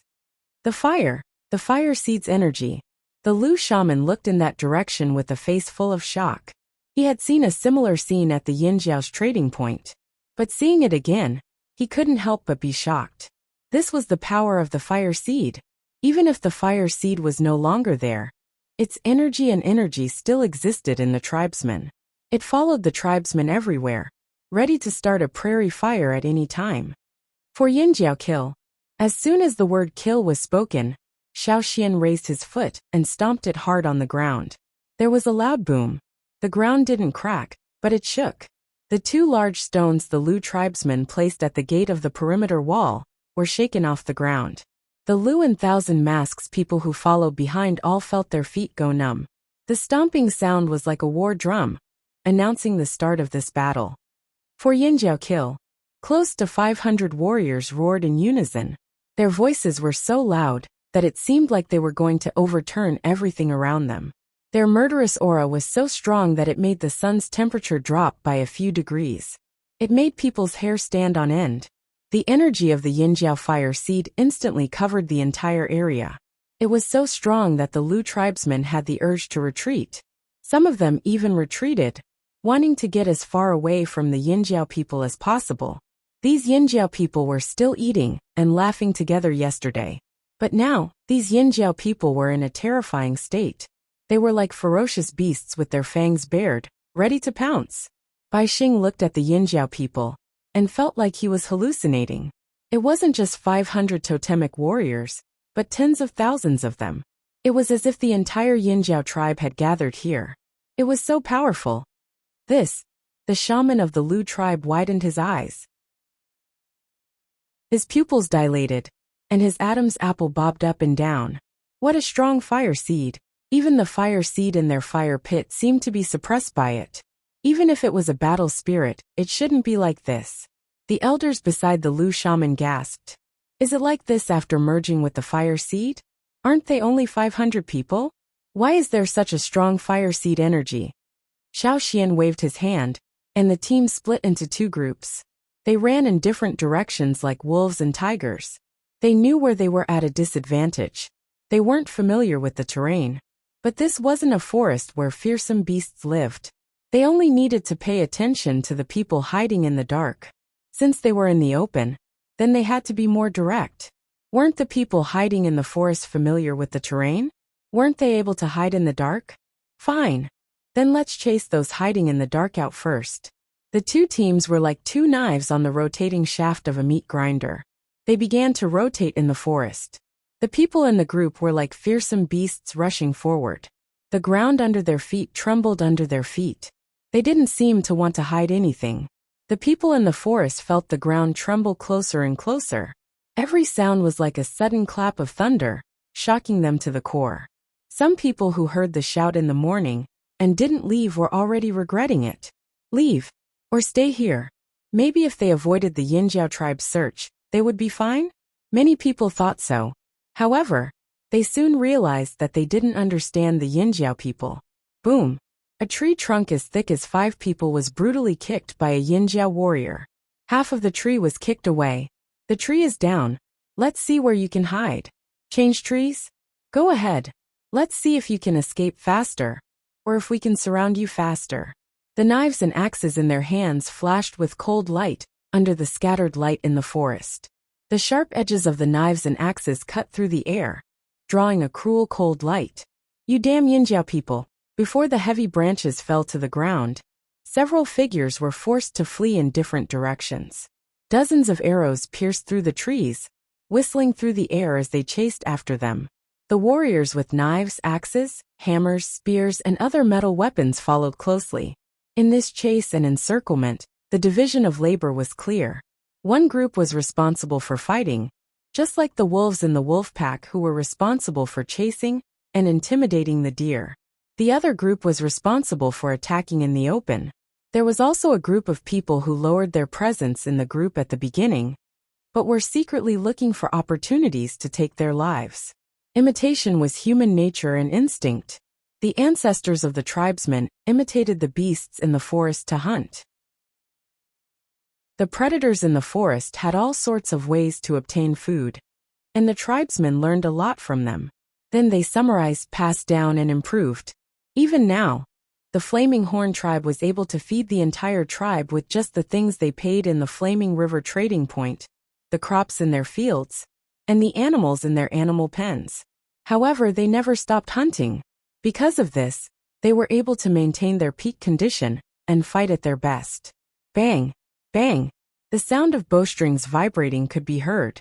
The arrows whistled through the air as they flew towards the forced-out targets. Some of the arrows were meant to chase or block, while others were full of killing intent. The arrows stabbed into the ground, splashing up countless pieces of grass and dust. Ruthlessness flashed in the eyes of the person who was forced out. He stomped his feet and gripped the hilt of his sword tightly. He turned around and slashed with his sword.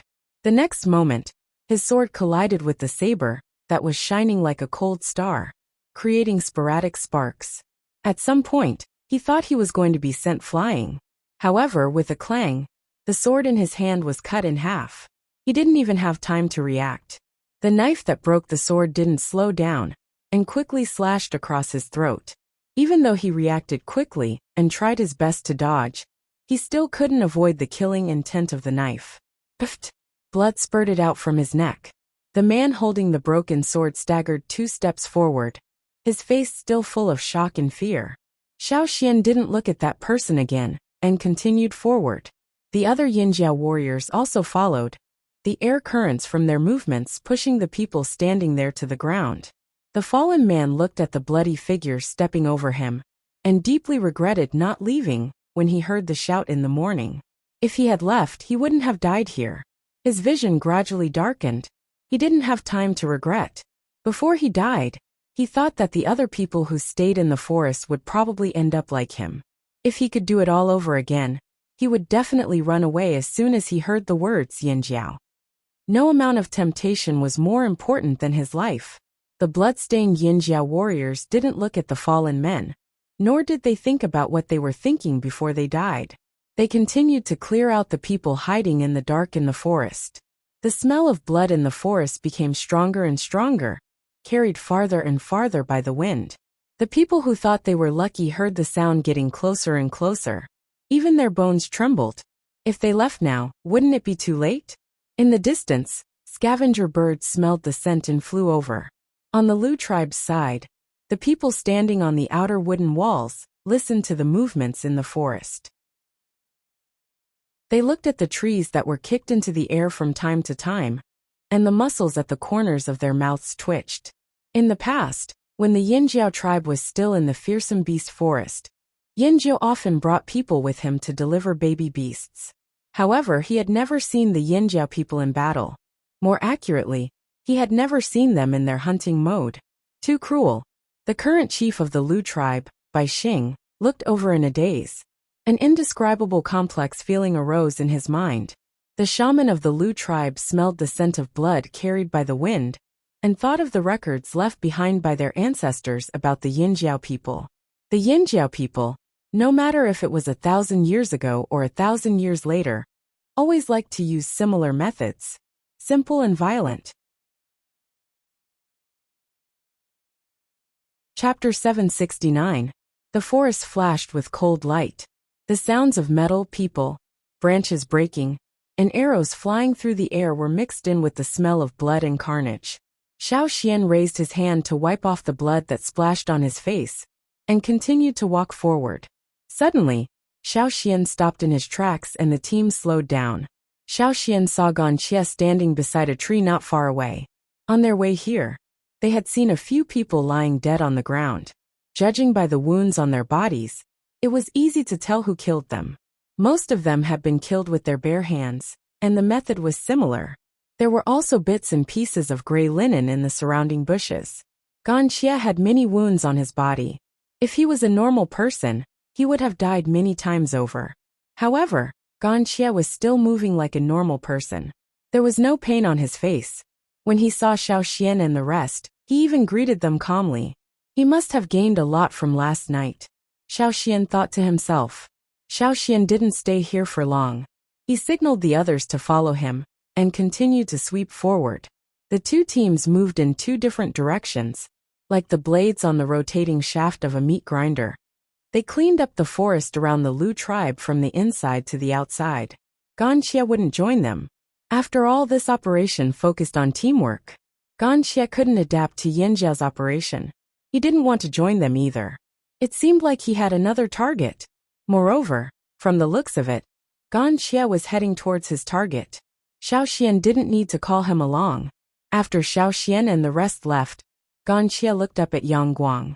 At this time, the Yang Guang was not as strong as before. It was closer to dusk. Gan Xie's cloak was mostly destroyed, and it hung on his body in tatters. Gan Xie didn't mind it at all. He sniffed the air, and he could tell that there was a faint scent of blood in the air. The source of the scent was the target he was looking for. Gan Xie didn't know why he could accurately identify the smell he was looking for. Perhaps the changes in his organs caused a change in his sense of smell. Moreover, the way he identified the smell of blood wasn't from the wind. It was from another smell in the blood that didn't spread with the wind. Perhaps it was a unique smell in the blood of people who had merged with the fire seed. It was different from that of normal beasts. Even though the people were downwind, and the wind carried away the smell, Gan Xie could still tell. After waking up from his long sleep, he was extremely sensitive to the smell of blood. There were no bloodstains on the ground. They covered it well. They also took into consideration the direction of the wind, but it still couldn't escape Gan Xie's nose. Perhaps they didn't know that other than the smell of blood, there was another smell in their blood that couldn't be affected by the wind. Behind a bush as tall as a person clutched his abdomen. He breathed carefully and looked around nervously. His eyes were full of fear. He was at his limit. Fortunately, they were quite far from the Lu tribe. The Yinjiao team shouldn't be here. They had been active in the area around the Lu tribe for a long time. They were familiar with the area. They escaped quickly and left the people behind them behind. Did they escape death? His heart was filled with apprehension and regret. He didn't expect the 5 of them to lose so badly against one person last night. He couldn't help but tremble at the thought of that person. No, that person wasn't human. He definitely wasn't human. Otherwise, why couldn't they kill him? Luckily, he escaped quickly. Otherwise, he would have died like his 4 companions. As he was thinking, he suddenly heard rustling sounds approaching. It sounded like someone was running on the grass. Who was it? He didn't want to run. He felt that the temporary hiding place he had found was pretty good. As long as he continued to hide, he would be fine. Therefore, he only turned his head to look through the narrow gaps between the branches and leaves of the bushes to see who was coming. A figure covered in green appeared in his vision. He was so shocked that he almost stopped breathing. His blood seemed to freeze. How did this person catch up? Run, he thought, but his body was a step too late. An arm came straight at him like a spear. The next moment, he felt like his jaw was hit by a hammer. His whole body was lifted high into the air. His face contorted from the pain and broken bones. After landing heavily on the ground, he wanted to speak. He wanted to answer the question that they had ignored and didn't answer. He wanted this person to let him go. But the bones in his jaw were severely fractured. It was difficult for him to even open his mouth, let alone say a clear and complete sentence. Looking at the person walking over step by step, he used his arm to support himself. He wanted to run away again, but this time, he didn't have the chance. A hand pressed down on his head, forcing him back to the ground again. Bam! His head hit the ground, causing grass and mud to splatter in all directions. He was already seriously injured, so he couldn't withstand the impact. His mind was in a mess. Crack. There was the sound of bones breaking. The person on the ground stopped breathing. Wuxia retracted his hand from the person's head. When he got up, he was still confused. Why did these people look down on tribesmen?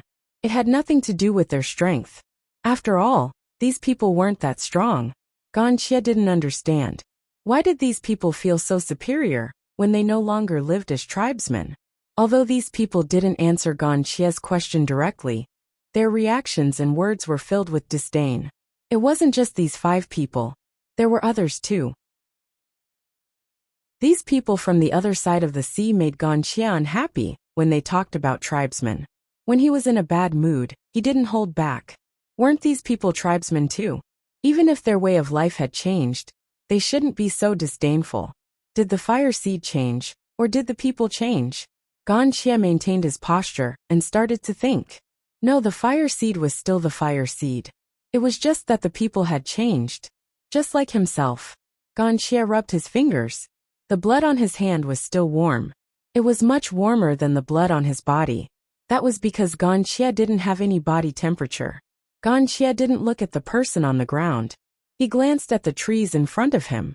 He wanted to walk over, but after looking at the sky, he turned and walked back to the Lu tribe. He was hungry. When he saw the blood, he felt hungry. He even wondered if he should use the man's blood to alleviate his hunger. However, this was just a thought. He didn't actually do it. He wasn't interested in drinking human blood for now. After Wuxia left, a few figures walked out from the bushes in the direction he was looking at. Their faces were pale and they were frightened. They came from a mid-sized tribe in the central region. After merging with the fire seed, the people in the tribe were like wild horses out of control. All kinds of thoughts started to form in their minds. After hearing about the Lu tribe's situation, they came over to take advantage of the situation. Who knew that they would almost lose their lives before they could take advantage of the situation? They didn't come out when Xiaoxian shouted in the morning. They only came out when they heard the Flaming Horn tribe's frightening movements. They thought they had already left the warning area. But when they heard the commotion, they decided to come over and take a look. They thought they might be able to pick up some treasures. But who knew they would meet such a terrifying person? They believed that the person they were looking for must have noticed them. He just didn't care about them for some reason. At this moment, they felt extremely lucky. When dusk fell, the 2 teams of Yinjiao walked out of the forest covered in blood. They had been killing nonstop for half a day. They were exhausted physically and mentally. Their nerves were also tense. They were in their peak state when they were hunting in the forest. They felt like they were on fire. Even though it was over, they still couldn't calm down. However, even though they were still excited, their bodies were still exhausted. Even if their bodies were made of iron, they would still get tired. They weren't Wuxia, so they were about the same. But even if they were tired, they couldn't stop the strong murderous aura and the smell of blood from their bodies. Every pore on their bodies exuded a strong murderous aura. It made them look like ferocious beasts. Anyone who looked at them would feel a chill run down their spine. Even people who were used to seeing blood and death couldn't help but avoid them at this moment. When the Lu tribesmen saw the Yinjiao people coming over, they immediately opened up a path. They were nervous when they were more than 5 steps away from the team. After coming out of the forest, the people in the team felt much more relaxed. They even put their arms around each other's shoulders and laughed. It was just like when they were returning from a hunt. The injured had already been sent to the Lu tribe for treatment. They brought their own medicine. The medicine in the Lu tribe wasn't any better than the Yinjiao medicine. Bai Xing was just about to go up and say something to Xiaoxian when his gaze swept past the Yinjiao team. He looked at the back of the team and asked, "Hey, who's that?" Xiaoxian turned his head and smiled. "It's Wuxia, the one who was with us before." He was wearing a cloak. The Lu tribesmen were shocked. Was this the person who was stabbed with a sword but was fine? Yesterday, Wuxia was wearing a cloak and a hood so they couldn't see his face clearly. Also, he wasn't here last night, so they didn't know what he looked like. Now that he wasn't wearing a cloak, they could see his face clearly. But after they saw him clearly, they were even more shocked. Gonxia's original appearance was only slightly greener than a normal person's. There wasn't anything special about him. But now, when Gonxia came out of the forest, the wounds on his body were exposed to everyone. Gonxia didn't look strong. At least compared to the Yinjiao people, Gonxia looked thin and weak. His cloak was tattered from the fight in the forest, and it couldn't cover the wounds on his body. At this moment, there were countless wounds on Gonxia's body. His chest, back, limbs, neck, and even his face were all healed. Some of the wounds were only scars left. They were of different lengths and densely packed together. It was a shocking sight. Some people were impressed. Gonxia was indeed a brave warrior with such terrifying injuries. It wasn't hard to imagine the danger he faced in the forest. But there were also some people who saw something else. Because they saw it, they were even more shocked. They looked at Gonxia with respect and fear. More than half of those wounds would have been life-threatening if they were on a normal person. It would be a miracle if they were still alive. But there were also some wounds that were truly fatal. For example, the most obvious ones were around his heart, neck, and other places. Just by looking at the wounds, one could roughly estimate the depth of the wounds. Cuts, stabs, and other wounds would have been fatal if they were on a normal person. But Gonxia was just like yesterday. He was completely fine. His face was calm, and he didn't look like he was injured at all. DNFA looked at Gonxia in shock. This person was even more dangerous than the Yinjiao people. Where did the Yinjiao people find someone like him?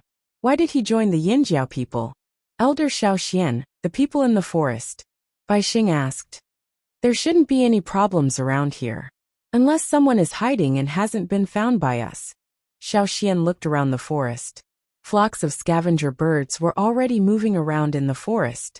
Thank you, Bai Xing said solemnly. The promised reward will be sent tomorrow. Okay. Since it was a deal, he had to take what he had to take. Xiaoxian thought of something and said, We'll leave once you're done dividing the reared beasts. Hearing this, Bai Xing paused in his actions and remained silent. We've already done what we have to do. We won't stay here forever. We won't interfere with your decisions. But if you want to move and merge your fire seed, these 2 days are the best time to do so. The threats around them had been dealt with. Those who had gone into hiding wouldn't come back anytime soon. This was a good opportunity. If they missed it, they wouldn't have another chance. They couldn't have too many distractions when merging their fire seed. I understand. Bai Xing gritted his teeth. He had already made up his mind.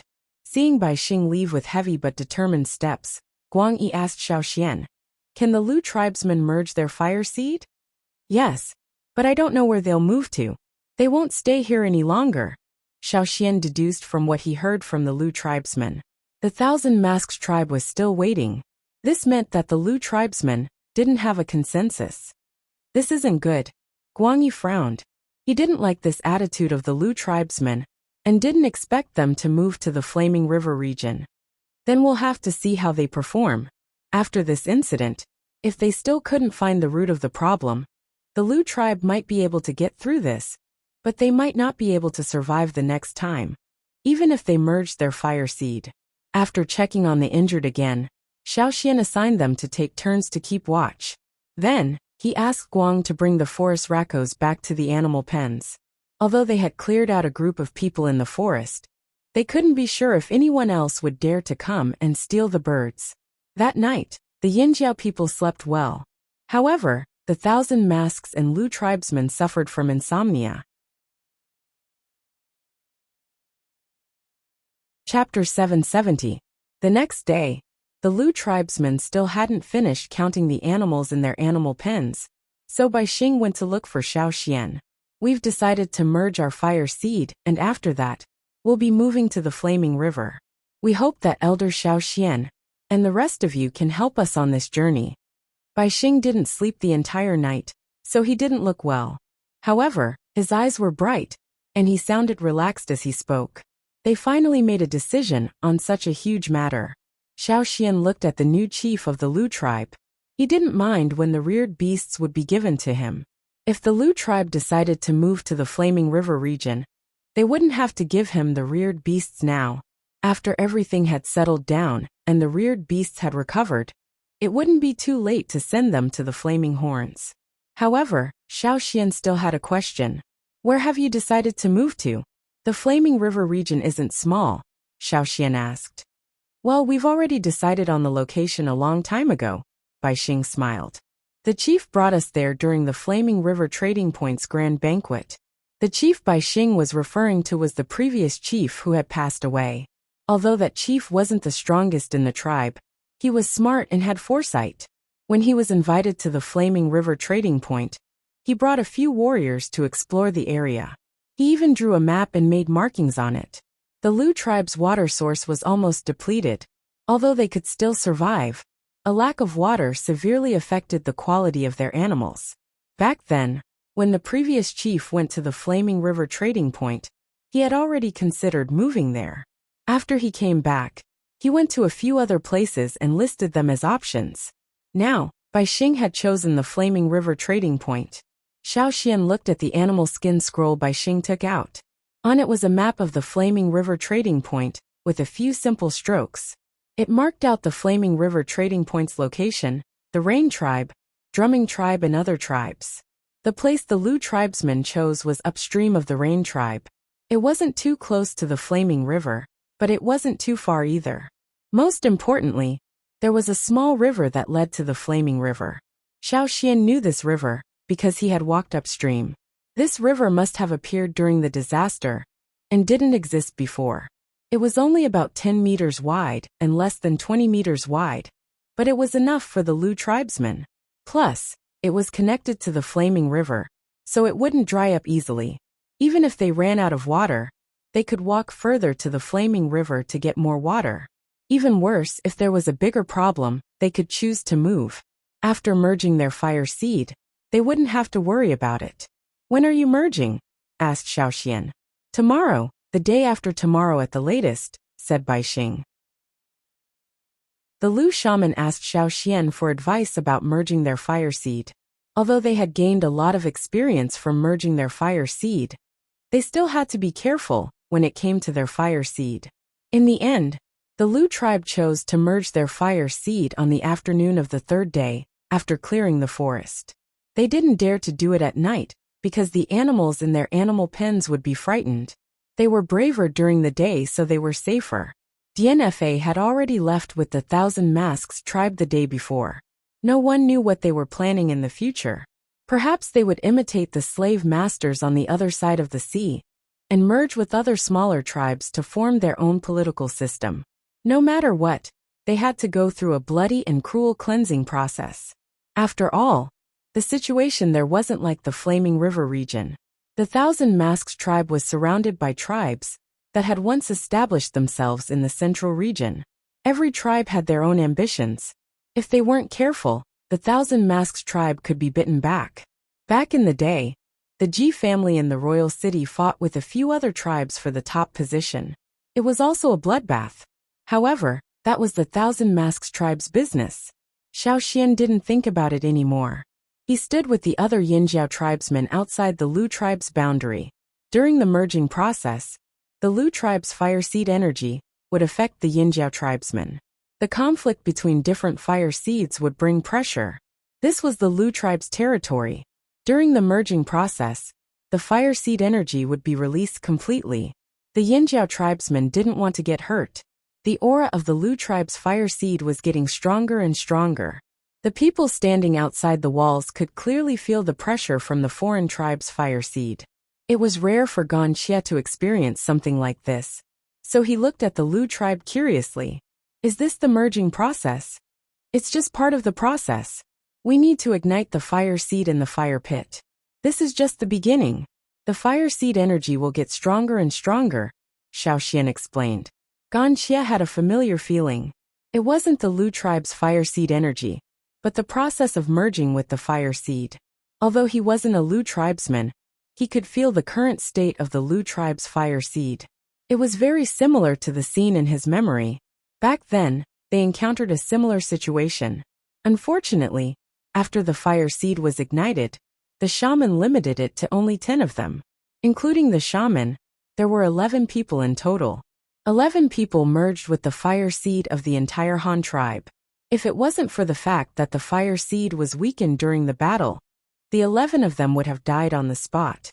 Back then, the shaman of the Han tribe didn't expect that to happen either. When he realized that things were out of control, he couldn't do anything about it. He couldn't do anything about it, and could only let it happen. Even now, no one could recreate what happened to the Han tribe.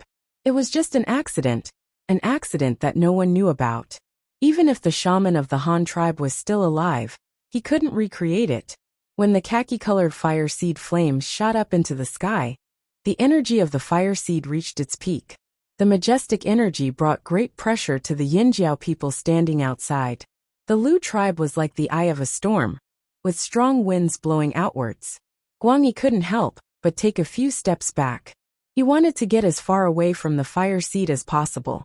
When he looked up, he saw Xiao Xian standing there calmly as if nothing had happened. He thought for a moment, then took a step back, and stood behind Xiao Xian.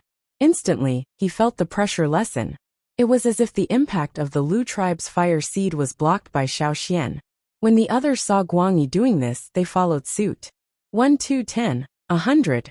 When Xiao Xian looked behind him, the scattered Yinjiao people had formed a triangular formation. Xiao Xian was at the front of the triangle facing the Lu tribe.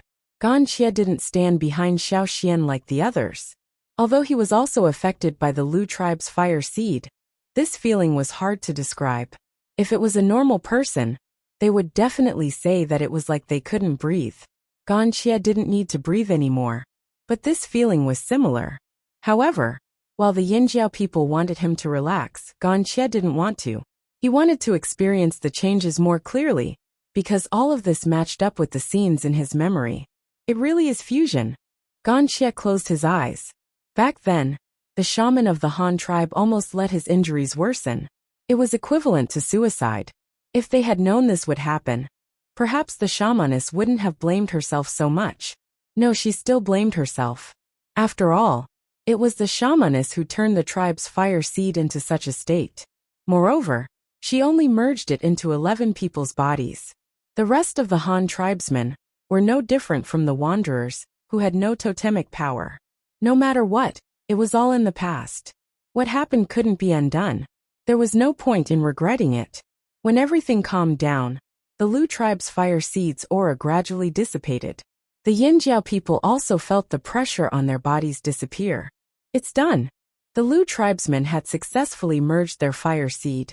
Every tribe that succeeded in merging their fire seed would have some time to adjust their mentality. Everyone had different thoughts. After all, from now on, they were no longer the Lu tribe of the past. If they encountered danger, they wouldn't be able to avoid it by hiding in the tribe. They wouldn't have the fire seed to protect them anymore. However, Xiao Xian and the others wouldn't give the Lu tribe too much time to adjust. They couldn't just sit here and wait for the Lu tribe to adapt to this change. The Lu tribe still had to migrate. If they wanted to travel with the Yinjiao people, they had to hurry up and prepare. The animals in the animal pens were counted and assigned to different people. When the time came, there would be people to watch the animals along the way to prevent them from leaving the herd. Fortunately, after generations of domestication, the animals had become much more docile. They weren't as wild as the wild beasts in the forest. There were even some animals like cows and horses that were used to pull carts.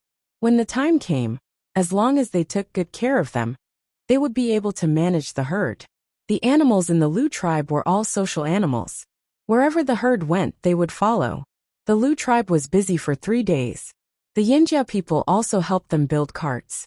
The people who hadn't awakened their totemic power and the injured were arranged to sit on the wooden carts. When everything was ready, the Lu tribesmen set a fire and burned down all the houses in the tribe. The houses and other tools that they couldn't take away were gone. Without the ancient fire seed, as soon as they left, someone would come and take it. They wouldn't leave it to those who were still watching in the dark. Since they couldn't take it away, they might as well destroy it. When everything was destroyed in the fire, the Lu tribe drove the herd away and began to migrate. There were people sitting on the stupid birds in front of the herd. Sometimes some injured Yinjiao warriors would ride on them. Because these birds were too stupid, They wouldn't think of anything else when they saw food. So if you wanted these stupid birds to follow you, you just had to use food to keep them. Thus, such a scene was often seen on the road. A clumsy bird was striding with its 2 big feet, and the person riding on it was holding a long pole, with a piece of wild fruit tied to the other end of the pole, hanging in front of them. The cows and other herds of animals were also divided into several groups. There were people riding horses and cows around the herds. They ran back and forth, chasing the animals that strayed away from the herd back to the herd. When other tribes migrated, there were only people. However, when the Lu tribe migrated, it was even bigger. The running hooves of the animals kicked up clouds of dust. It was fine in places with a lot of grass, but in places with sparse vegetation and people walking around, the clouds of dust were so thick that people couldn't even see them clearly. The Lu tribe's migration route was different from the Yinjiao's. Sometimes they would take longer detours for safety reasons. Xiaoxian sent letters to the major tribes in the central region in advance, telling them to take care of their subordinates. This gave the major tribes a headache, especially the Thousand Masks tribe. When they saw Xiaoxian's letter, Dianfa cursed the Yinjiao ancestors in his heart. The Lu tribe chose to follow the Yinjiao, and the Thousand Masks tribe couldn't stop them. But now, the Lu tribe's migration team might be attacked by other tribes. What did this have to do with the Thousand Masks tribe? Even if some of the other tribes relied on the Thousand Masks tribe, that was their own decision. Why should the Thousand Masks tribe stop them? Dianfa had hoped that the Lu tribe would encounter more trouble during their migration. That way, they would regret following the Yinjiao. But now, the letter said that if any of the Thousand Masks tribe's subordinates attacked the migration team, the Thousand Masks tribe would be held responsible. How unreasonable. However, because of the merging of the Fire Seed, the Thousand Masks tribe had signed a treaty with the Flaming Horn tribe at the Flaming River trading point. Now that Xiaoxian mentioned this in his letter, even if the Thousand Masks tribe was unhappy, they had to endure it. The chief of the Thousand Masks tribe closed his eyes and didn't speak. In the end, he took a deep breath and said in a low voice, "Tell the other tribes not to attack the Lu tribe's migration team. If anyone dares to attack them, they will be kicked out of Thousand Masks territory." If the Yinjiao people made the Thousand Masks tribe suffer, the Thousand Masks tribe could only vent their anger on others. Dianfa's lips moved. No one knew what he was saying, but he still turned around and followed the chief's orders to pass the message to the Thousand Masks tribe's subordinates. Not only the Thousand Masks tribe, but other tribes, such as the Mang tribe and the Eight Limbs tribe, also warned their subordinates after receiving Xiaoxian's letter. Therefore, although the migration team of the Lu tribe also encountered some trouble, it was not much. At least it was less than they expected. At first, Yinjiao thought it was strange. Why did the people they met along the way not come over to snatch the beasts when they saw them? During their break, he chatted with the Yinjiao people and found out that Xiaoxian had sent letters to the other tribes. The elders of the Lu tribe, who were against following the Yinjiao people, were shocked when they heard about this. They didn't expect things to turn out this way. After all, these tribes were all big tribes in the central region. How could they restrict the movements of other tribes just because of Xiaoxian's letter? Ganxie ran at a constant speed. Some of the Lu tribesmen told him to rest on the back of a dumb bird if he was tired. But the moment Ganxie got on the back of a bird, the dumb birds would crouch down and curl up into a ball. They wouldn't run away unless Ganxie left. They were afraid. Ganxie didn't mind. He didn't get tired easily. As he ran, Ganxie, who was wearing a new cloak, suddenly raised his head and looked in a certain direction. His expressionless face twitched. Chapter 771. After the Lu tribe's migration team left the central region, the number of people they encountered gradually decreased. Originally, the people of the Lu tribe thought that they would encounter more obstacles when they were in the central region. But who would have thought that the places they passed through would be less troublesome? Although they did encounter a lot of small troubles along the way, such as being attacked by some people who were not from the central region, they passed through smoothly. However, after leaving the central region, when the tribes were not so densely distributed, they might encounter more troubles. In the central region, there were many people and many eyes. Perhaps some people wanted to hide their identities and attack the Lu tribesmen. But there were too many people in the central region. If they were accidentally discovered by others and recognized the person in the dark, then the person who attacked them would be unlucky. But when there were fewer people, no one would be able to see what they were doing. Even if the Lu tribesmen wanted to find help, they couldn't. Therefore, after leaving the central region, they had to be more vigilant. At night, the team gathered to rest. Xiao Xian had a bad feeling. After thinking for a while, he took out a straw rope and began to perform divination. The Yinjiao people were surprised to see Xiao Xian like this. Xiao Xian wouldn't use this method for small matters. It wasn't good to rely on it too much. What if the divination didn't work in the future? How could they survive? That was why, as long as it was something that could be easily solved, Xiao Xian would not use divination. The Yinjiao people also knew this. Because of this, they were curious why Xiao Xian was performing divination again. Did he have a premonition? After the knot was successfully tied, Xiao Xian frowned and pondered. The others didn't ask. Xiao Xian would naturally tell them when he figured it out. However, they were still curious about what Xiao Xian had divined. It didn't look good. Could it be that someone wanted to rob them? The divination didn't look good either. Xiao Xian looked in a direction. It was the direction of the desert. The premonition he had was related to the desert. Not divination couldn't accurately predict what was going to happen. There were too many variables. Xiao Xian couldn't predict what was going to happen, but he was sure that there was danger coming from that direction. The target was clear too. As he thought about it, Xiao Xian looked in Ganqia's direction. This time, the target wasn't the Lu tribe or the Yinjiao people. It was Ganqia. The sun couldn't be seen now. There was only a little light from the clouds. Ganqia didn't wear his hood, revealing his bald head. Xiao Xian didn't think that Ganqia's actions. Guang Yi, you and Xiang Chen will leave with the team tomorrow, said Xiao Xian to Guang Yi, who was resting. Guang Yi frowned deeply. Something's going to happen? They're not targeting the Lu tribe. Xiao Xian pointed in the direction of the desert. There might be people coming from there. You guys leave first. Guang Yi couldn't see faces, but he had a good sense of direction. He could tell where Xiao Xian was pointing. He wanted to ask them to stay and help, but he remembered the undead monsters in the desert. He paused and asked, "Just you? Don't you need more people to stay here?" "He'll definitely stay." Xiao Xian tilted his head in Ganqia's direction. Their target might be Ganqia. Those people's target was Ganqia, and not Xiao Xian. Guang Yi was relieved. From his perspective, Ganqia wasn't a member of his tribe. He didn't care if anything happened to him. Xiao Xian, on the other hand, could run if he couldn't win. Cha-Cha could follow him. It was much easier to fly in the air. It would be more inconvenient to leave more people behind. Since Xiao Xian had already made his decision, it must have been a decision after careful consideration. Guang Yi did not say anything else. The next day, after a night of rest, the team set off again. This time, Guang Yi and Xiang Chen were in the lead. They would bring their people and travel with the Lu tribe to the Flaming River. With them around, Xiao Xian wouldn't have to worry. Many people in the Lu tribe were confused when they saw Xiao Xian and Ganqia staying behind. However, the Yinjiao didn't say anything. They didn't ask any further questions.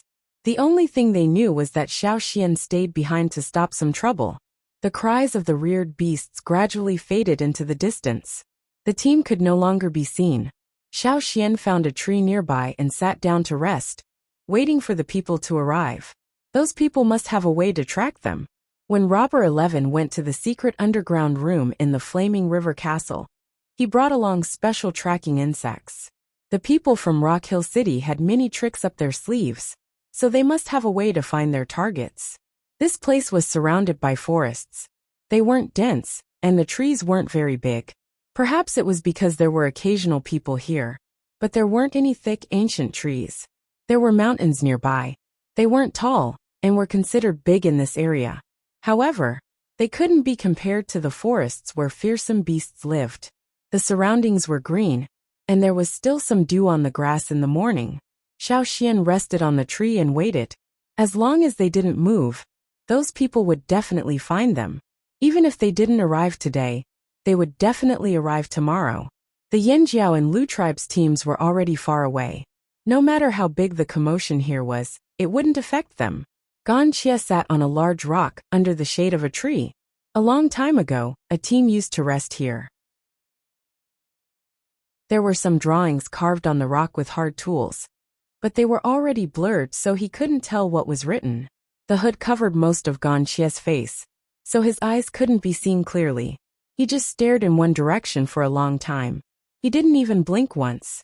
He was like a stone statue, maintaining the same posture without moving.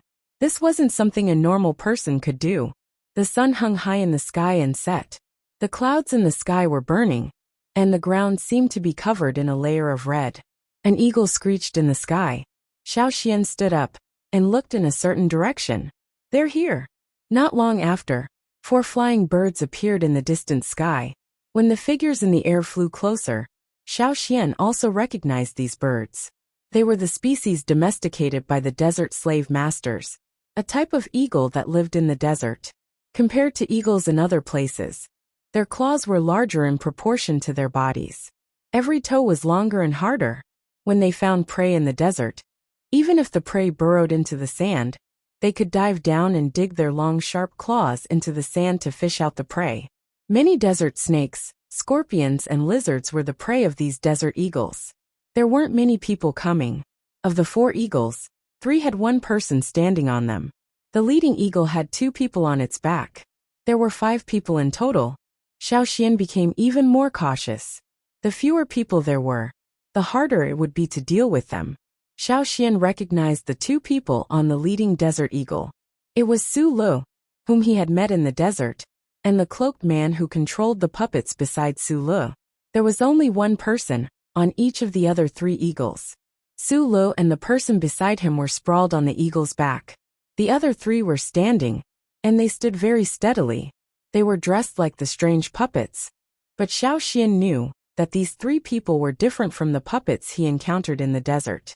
Before the 3 desert eagles landed, the 3 people had already jumped off their backs and fell.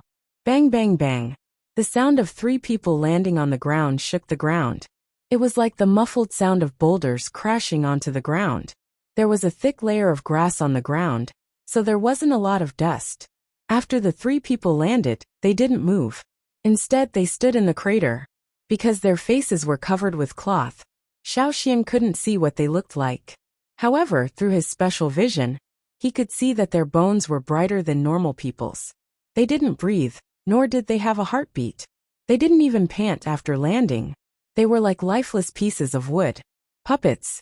They were special puppets. Xiao Xian looked at Ganxia. These 3 people were very similar to Ganxia. Perhaps they were Ganxia's clansmen who had been turned into puppets. Unlike Ganxia, these 3 people had traces of red energy flowing through their bones. This was the energy source that controlled their movements. It was also the power of the fire seed that had been implanted into their bodies. Someone had implanted the power of the fire seed into their bones to control them. The person beside Su Lu couldn't have done this. Otherwise, Ganxia would have been turned into a puppet long ago. However, Xiao Xian didn't sense anyone else around.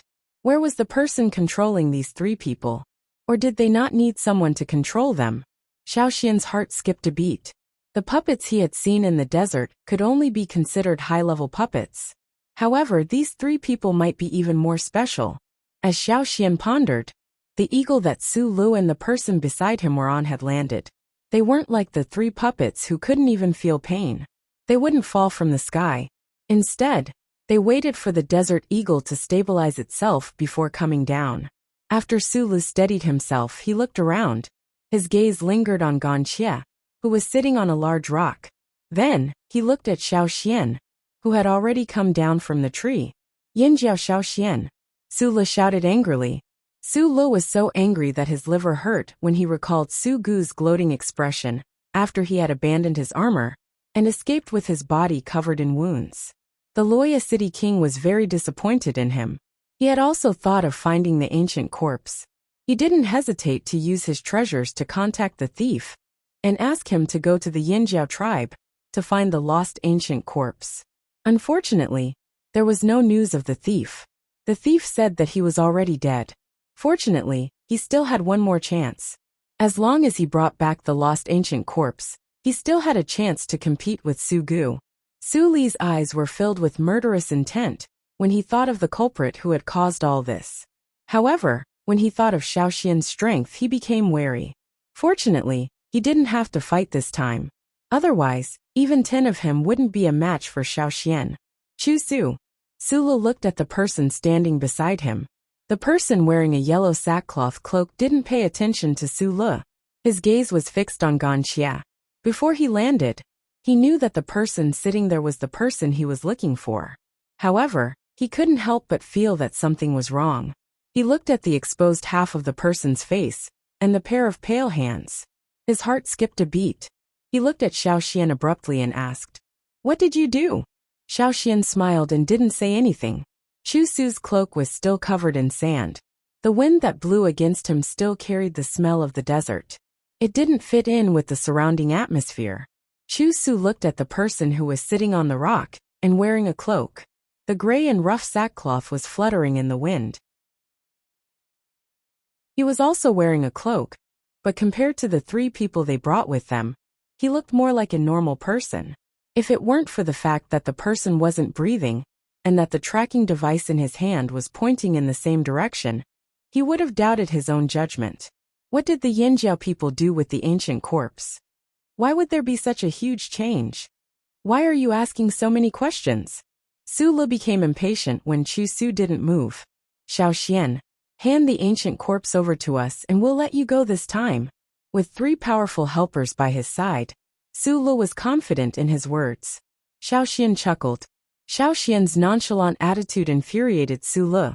Xiaoxian's gaze and tone were obviously looking down on him. Su Li recalled that he had suffered a few losses at the hands of Xiaoxian. He took a deep breath and said, "Cut the crap. Just kill him." The last sentence was directed at Chu Su. As long as they killed Xiaoxian, they would be able to take the ancient corpse away. Originally, he didn't want to fight Xiaoxian here. If he accidentally lost his life, it wouldn't be worth it. However, with Xiaoxian's attitude, Su Li didn't want to give up so easily. His father, the Luya king, had said that these 3 puppets were different from ordinary puppets. Perhaps they wouldn't have a problem facing Xiaoxian's strange flaming blade? Su Li's expression turned cold when he thought of this. Chu Su, what are you waiting for? Do it. The cloaked man beside him still ignored Su Li because he noticed that the cloaked man had glanced at him. Under the shadow of the cloaked man's hood, there was a pair of eyes looking back at him. Chu Su suppressed the strange feeling in his heart and said to Xiaoxian again, "Ask him to come here. We want to bring him back to Rock Hill City." Xiaoxian didn't move. "I don't care. Why don't you talk to him personally and see what he thinks? If he wants to go, I won't stop him." What did he mean? Su Li and Chu Su were puzzled. Then they heard the person sitting on the rock say, "Who are you?" His tone was cold and emotionless. He spoke. Su Li felt his scalp go numb, and his back felt like it was stuffed with ice. "Isn't this an ancient corpse? How can it speak?" Chu Su was horrified. The Yinjiao people had brought an ancient corpse out. Judging by the looks of it, he guessed that the Yinjiao people had used some means to turn the ancient corpse into something like a puppet. However, a puppet couldn't speak on its own because it was inanimate. But what was this person sitting on the rock not far away from them? He had placed the ancient corpse under the beast carriage for a long time. He should have been familiar with it. But why did it feel like a complete stranger?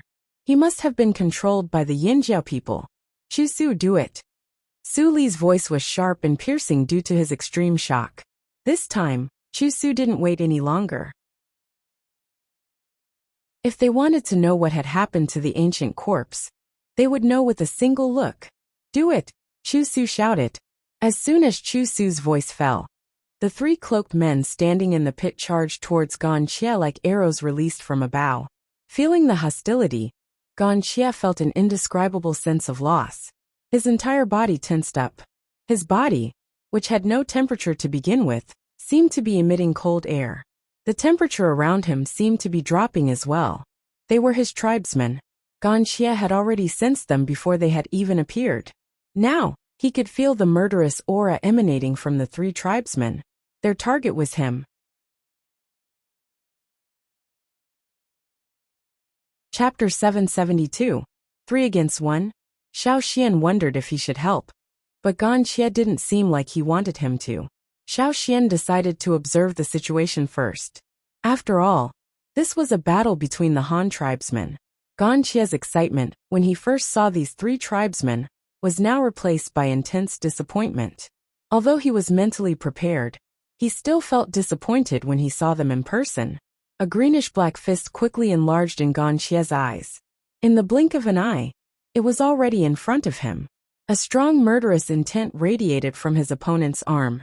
He raised his arm, as if he had gathered all his strength into a spear.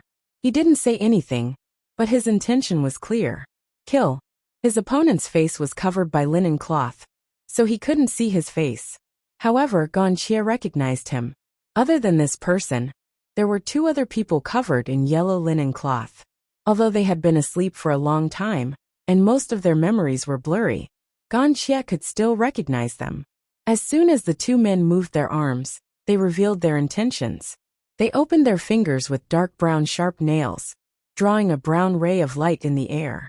Along with the sharp sound of an arrow piercing through the air, they were like the fangs of a poisonous snake that could not wait to bite its target. Ganxia didn't dodge this attack. Instead, he chose to face the combined attack of the three people head-on and collided with them. Boom! Their fists and arms collided with each other, creating shockwaves that stirred up the wind. Shockwaves spread in all directions. The fists and fingers of the three people covered in yellow linen cloth were like carefully forged hammers and spears. They easily left deep marks on the large rock Ganxia was sitting on. Xiao Xian could even see the sparks that flew when their long, brown fingernails scratched the rock. In the next moment, these fingers, which were as sharp as the claws of fearsome beasts, were pointed at Ganxia's face with cold, murderous intent. The three of them seemed to be suppressing Ganxia and forcing him to retreat step by step.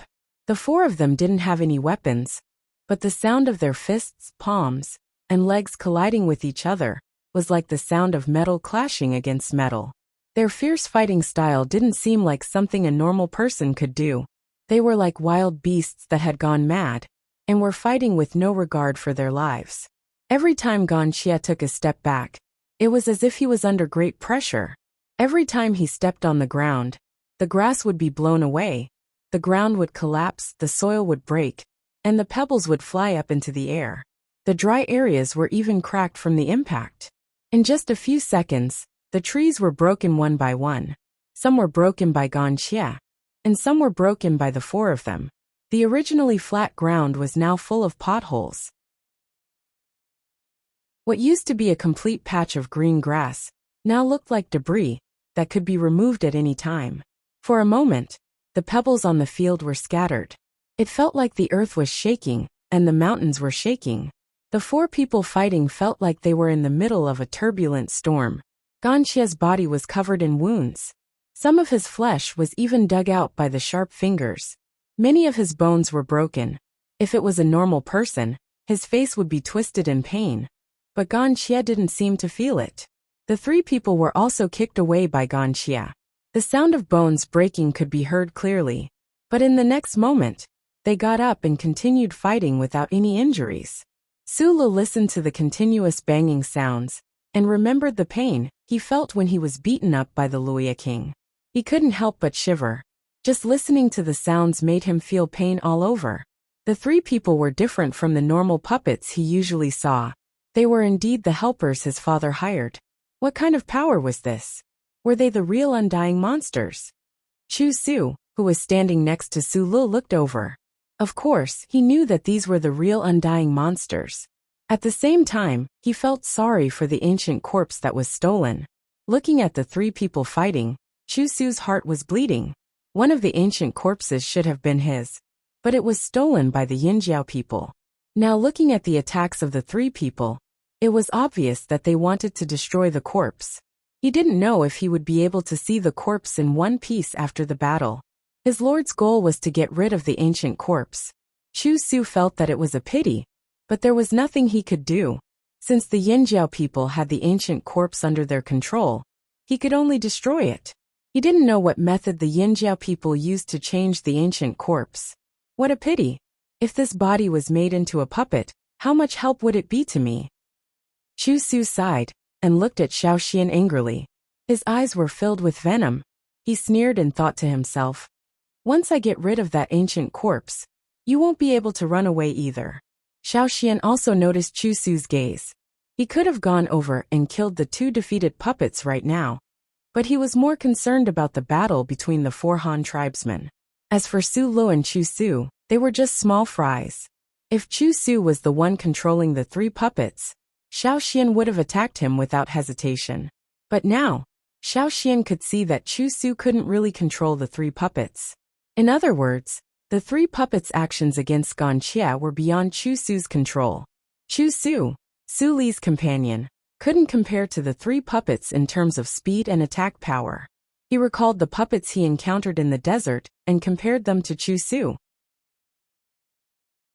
Not only were the auras they exuded different when they attacked, even the energy they wielded was different from Chu Su's. The one controlling the three puppets was even stronger. Who else was around?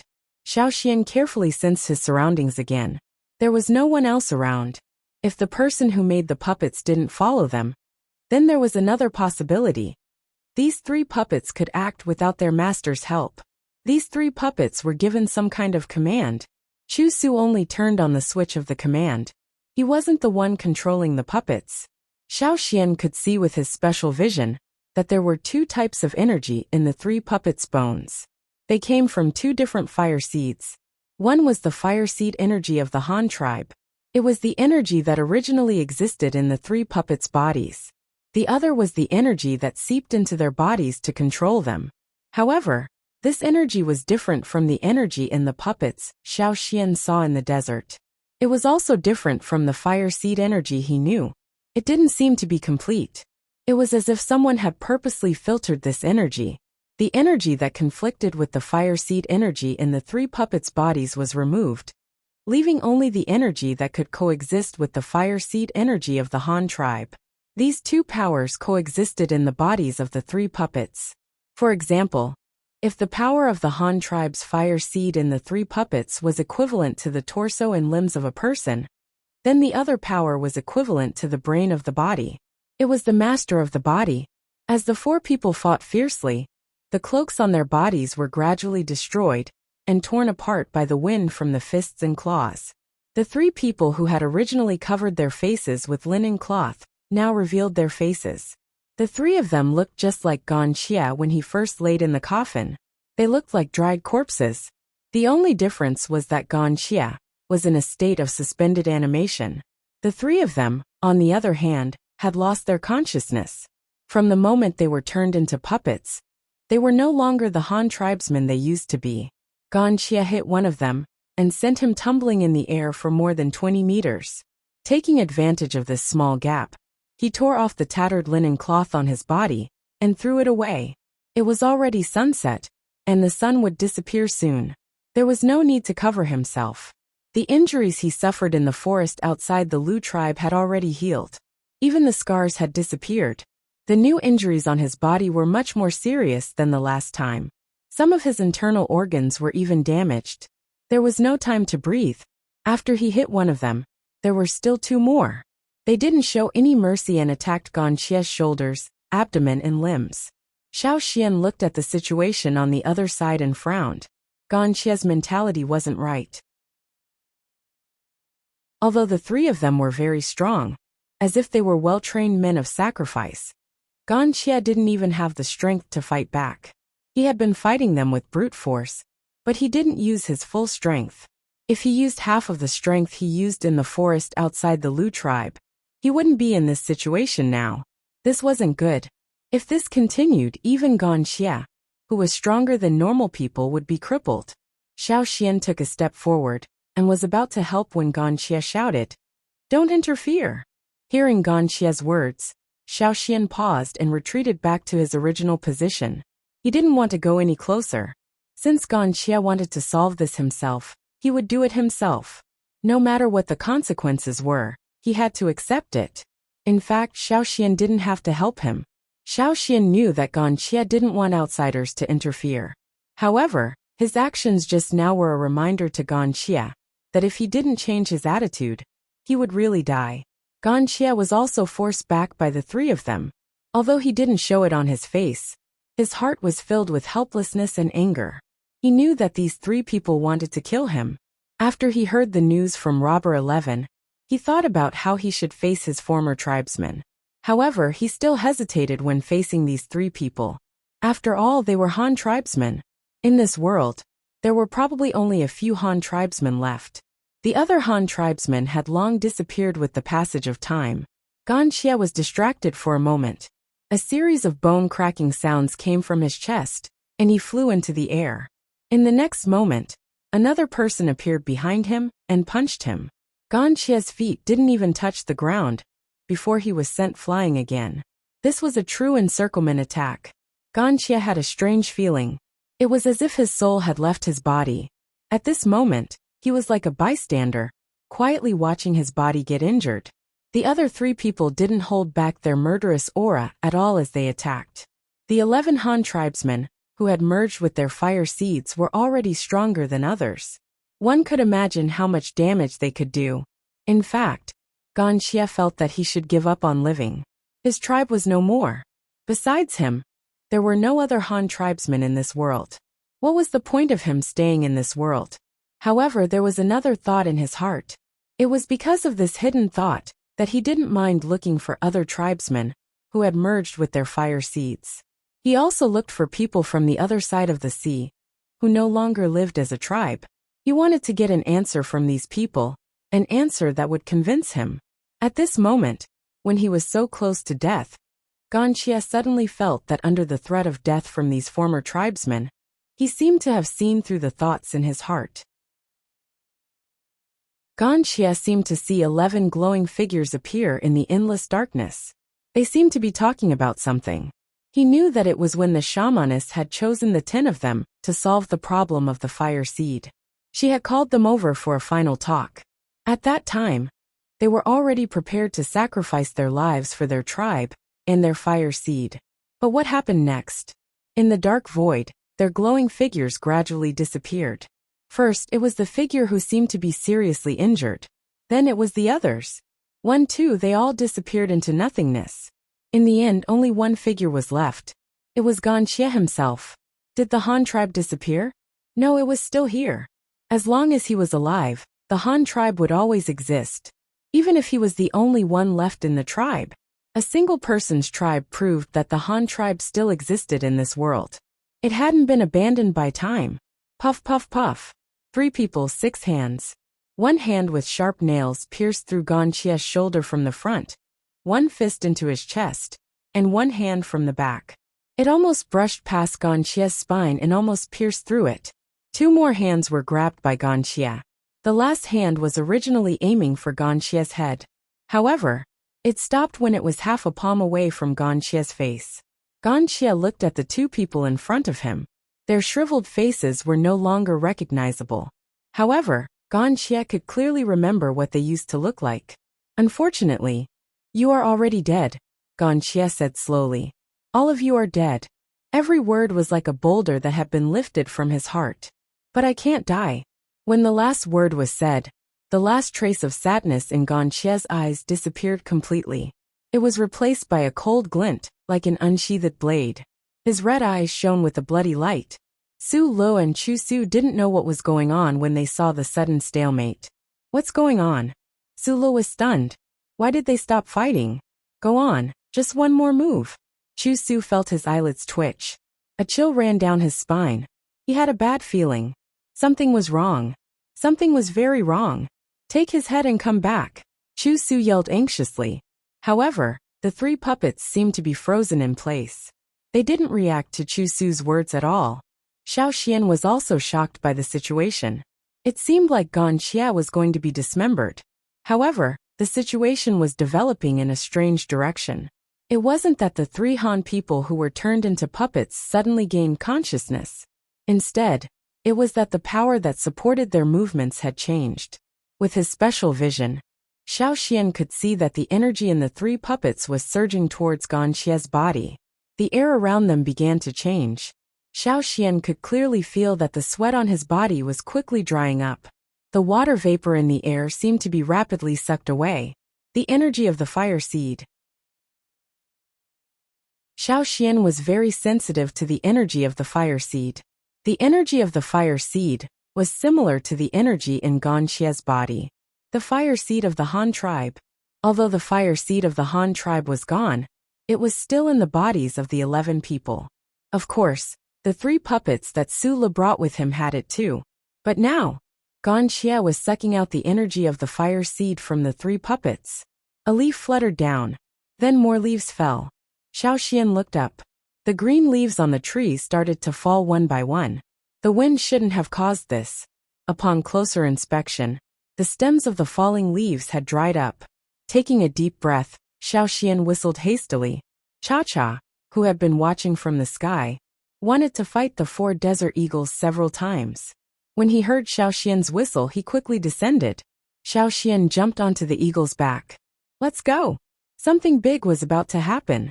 Gan Xie, who had been standing there quietly, suddenly widened his eyes and let out a long whistle. It was different from the last time at the Flaming River Castle. There was a faint rumbling sound, like a blizzard or a tsunami. It also seemed to be mixed with the roars of beasts. It was very strange. Following Gan Xie's roar, the aura around him started to increase rapidly. The mountains not far away started to shake, and the ground started to shake. Even though Cha-Cha had brought Xiao Xian away from the ground, he could feel a chill on his skin. It was as if there was a powerful force attacking the forest. No matter how slow Su Le was, he knew that the situation had changed. It was something they didn't want to see. His forehead was covered in cold sweat because of Gan Xie's whistle. Xiao Xian's actions reminded Su Le of something. Quick! Run! Su Le whistled and waited for the desert eagles in the sky to come down. However, the desert eagles were too afraid of the danger on the ground. After hearing Su Le's whistle, they only circled around and didn't land. Su Le was so angry that he wanted to kill all 4 of the eagles and feed them to his slaves. However, now was not the time to be angry. He felt the shadow of death looming over this place. Run! Su Le screamed in his heart. If the desert eagles didn't come down, Su Le could only run on his own. Chu Su saw that the 3 spiritual puppets didn't respond for a long time. He gritted his teeth and ran with all his might after Su Le. Crack, crack, crack. Sounds like beans popping rang out continuously. Su Le didn't even dare to look back. Gan Xie felt the energy gathering in his body. This energy wasn't pure.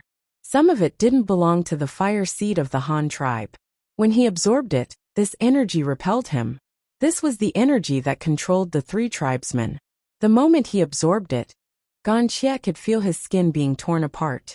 As he absorbed the energy from the fire seed of the 3 tribesmen, this external force entered his body. Gan Xie felt as if a knife was piercing into his bones. But he had to face it. Perhaps the person who made the puppets had considered this possibility. If Gan Xie forcefully absorbed the energy from the 3 tribesmen, not only would he fail, but he would also lose his life. Just as the external force was attacking him like a knife, trying to disrupt Gan Xie's absorption process, another force appeared in Gan Xie's body. It blocked the external force and allowed Gan Xie to continue absorbing the energy. This was the force Xiao Xian used to wake him up. This force had always existed in Gan Xie's body. Taking advantage of this opportunity, Gan Xie crazily sent the absorbed energy into every meridian and bone in his body. He sent it to every part of his body. Live. He had to live. He had to take back the energy that belonged to the fire seed of the Han tribe. Pass. Come. Gan Xie could feel the power of the fire seed in his body surging violently. It was as if thousands of ferocious beasts were charging at him at the same time. The bulging veins in his body moved like wild pythons, jumping up and down. His tense muscles moved and his bones creaked. It was as if they were being stretched, compressed, or reassembled. Lines appeared on Gan Xie's naked body. The crisscrossing totem patterns were like tough vines that lived in the driest parts of the desert. They crisscrossed and spread all over his body. Ganxia seemed to hear the familiar sound of blood flowing in his veins, but he knew that it wasn't real blood. It was the flow of the fire seed's energy. As his aura continued to rise, Ganxia let out another deafening roar. This roar was even more frightening than the previous one. It was as if there was a vast power within it. Everyone's hearts clenched as they listened to it. It was as if there was an ancient beast that had just awakened. The energy that Ganxia had absorbed finally exploded at this moment. The murderous aura that erupted was like the night in the desert in Rock Hill City. It was cold and dry. Ganxia's hair that had already rotted over time started to grow at a speed visible to the naked eye. It wasn't the color of a normal person's hair. It was white. On his bald head, strands of white hair rushed out from his scalp. They were lifted up by the shockwave and extended upwards. On his fingers, brown claws that looked like ferocious beasts extended from his bones. They reflected the last rays of the sun, but they didn't have a trace of warmth. A sandy yellow flame started to appear around Ganxia's body. It rushed up from the bottom. The grass under Ganxia's feet instantly dried up. It was as if it had lost all its moisture due to the high temperature. Under the ground, there seemed to be a powerful force that was about to break through. Boom! The sand-yellow smoke suddenly expanded rapidly, exploding like a sound wave, spreading in all directions. Everywhere it passed, the grass and trees withered. The leaves on the trees all fell, and the withered branches let out brittle cracking sounds, breaking and falling to the ground. Su Lu and Chu Su, who thought that they had escaped the danger zone, were also shocked by this scene. They turned around and tried to run further away. However, it was already too late. The sandy yellow flame had already spread to where they were. Their running footsteps became slower and slower. Their legs started to shrivel up from the soles of their feet. As for the three puppets, their bodies started to disintegrate from the places where they touched Ganxia. It was as if they were weathering rocks. They were disintegrated into tiny particles of dust and were blown away by the shockwave. Ganxia was the only one who stood there quietly. He was like a sharp blade in the cold desert under the night sky.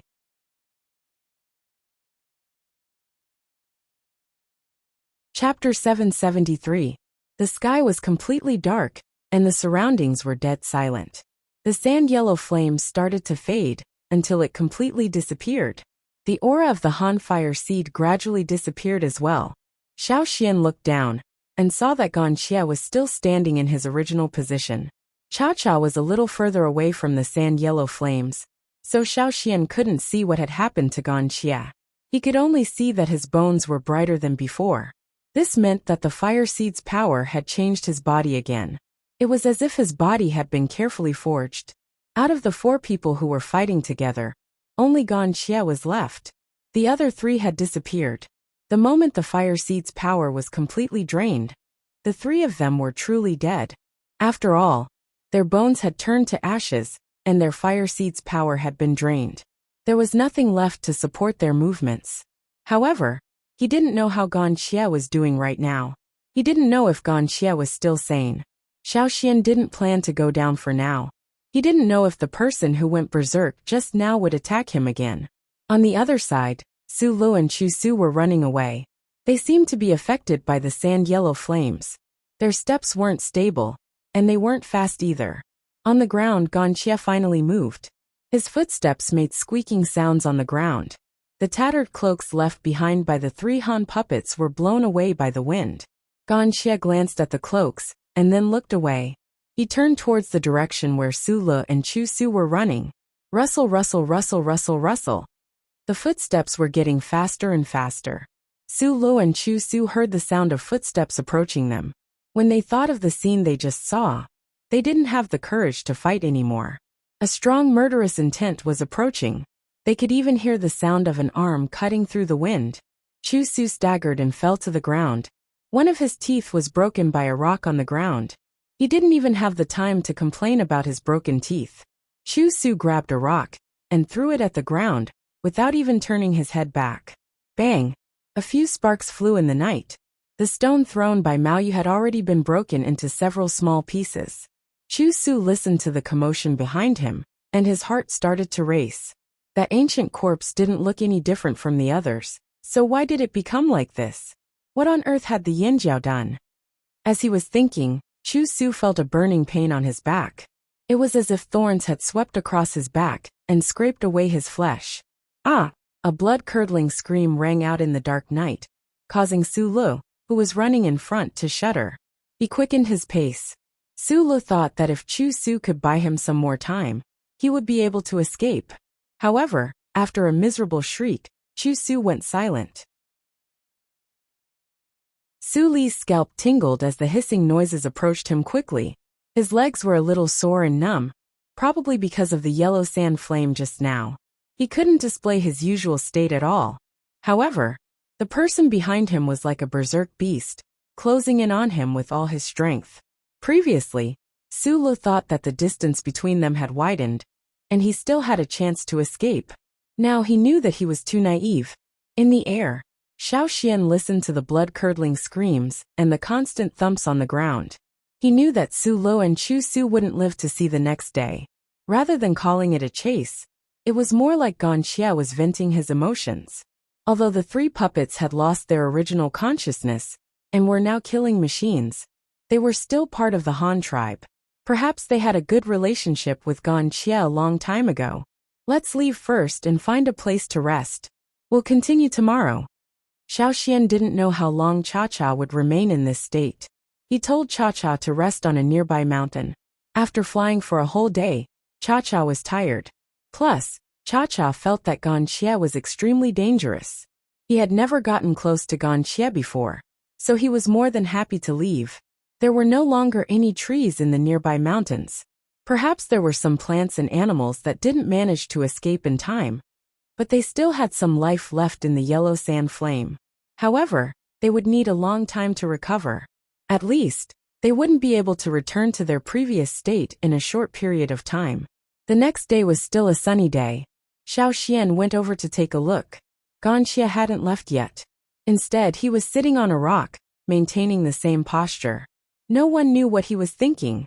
If it wasn't for his white hair and the sharp, dark brown claws on his fingers, Xiao Xian would have thought that he was the same as before. Wuxia's breathing had stabilized.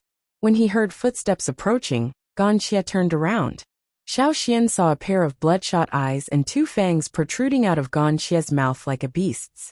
Xiao Xian was speechless. This was a big change. Seeing Xiao Xian's shocked expression, Wuxia looked at the claws on his hands. He activated the newly gathered fire seed energy in his body, and the totemic patterns on his body gradually disappeared. The dark brown claws retracted into his fingers. Even the two fangs on his mouth disappeared.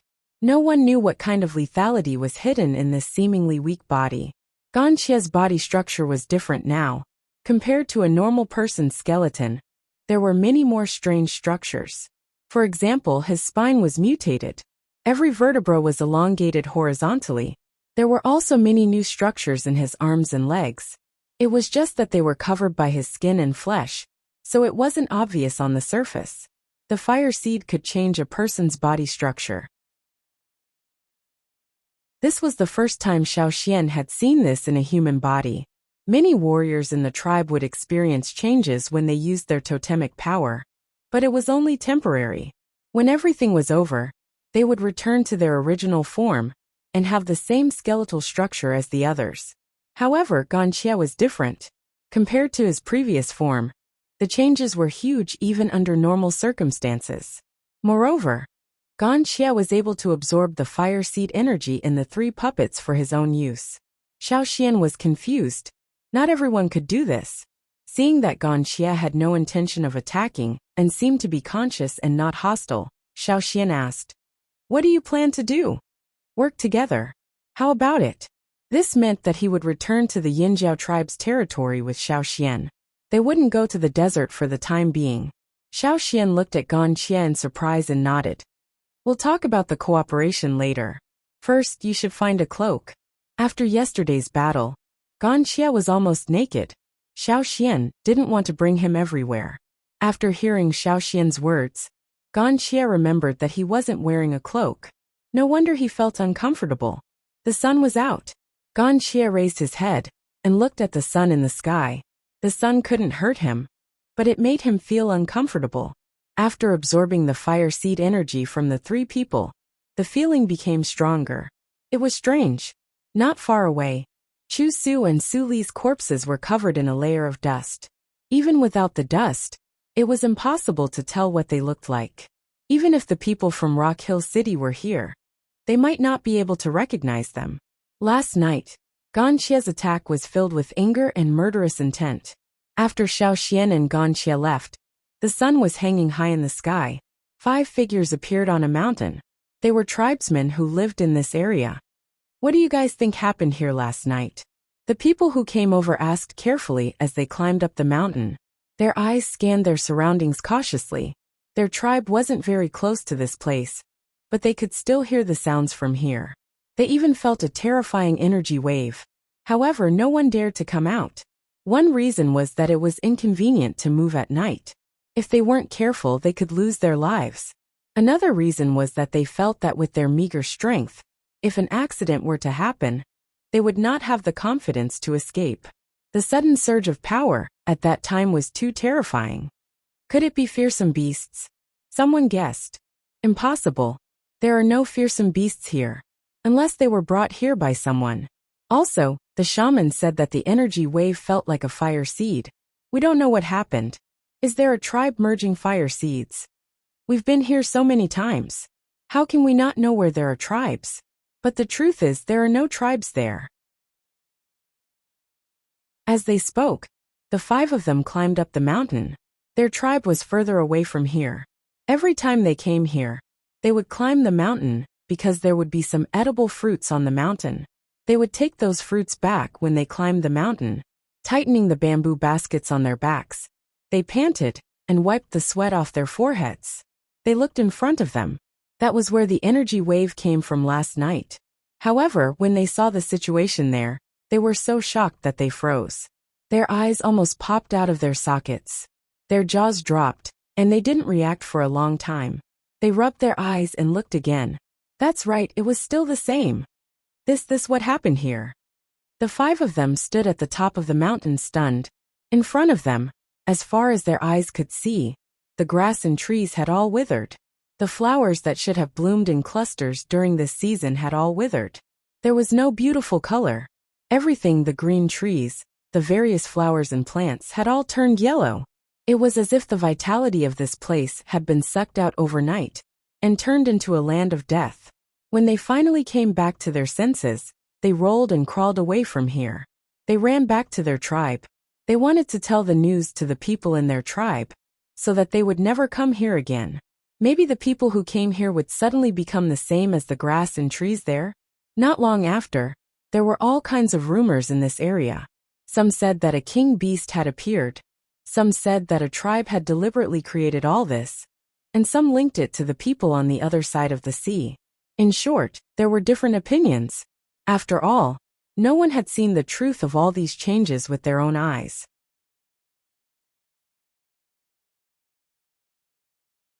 Chapter 774. Xiao Xian and Gan Xia were both very fast. Xiao Xian was carried in the air by Cha-Cha, so he was much faster than people on the ground. They didn't need to climb mountains.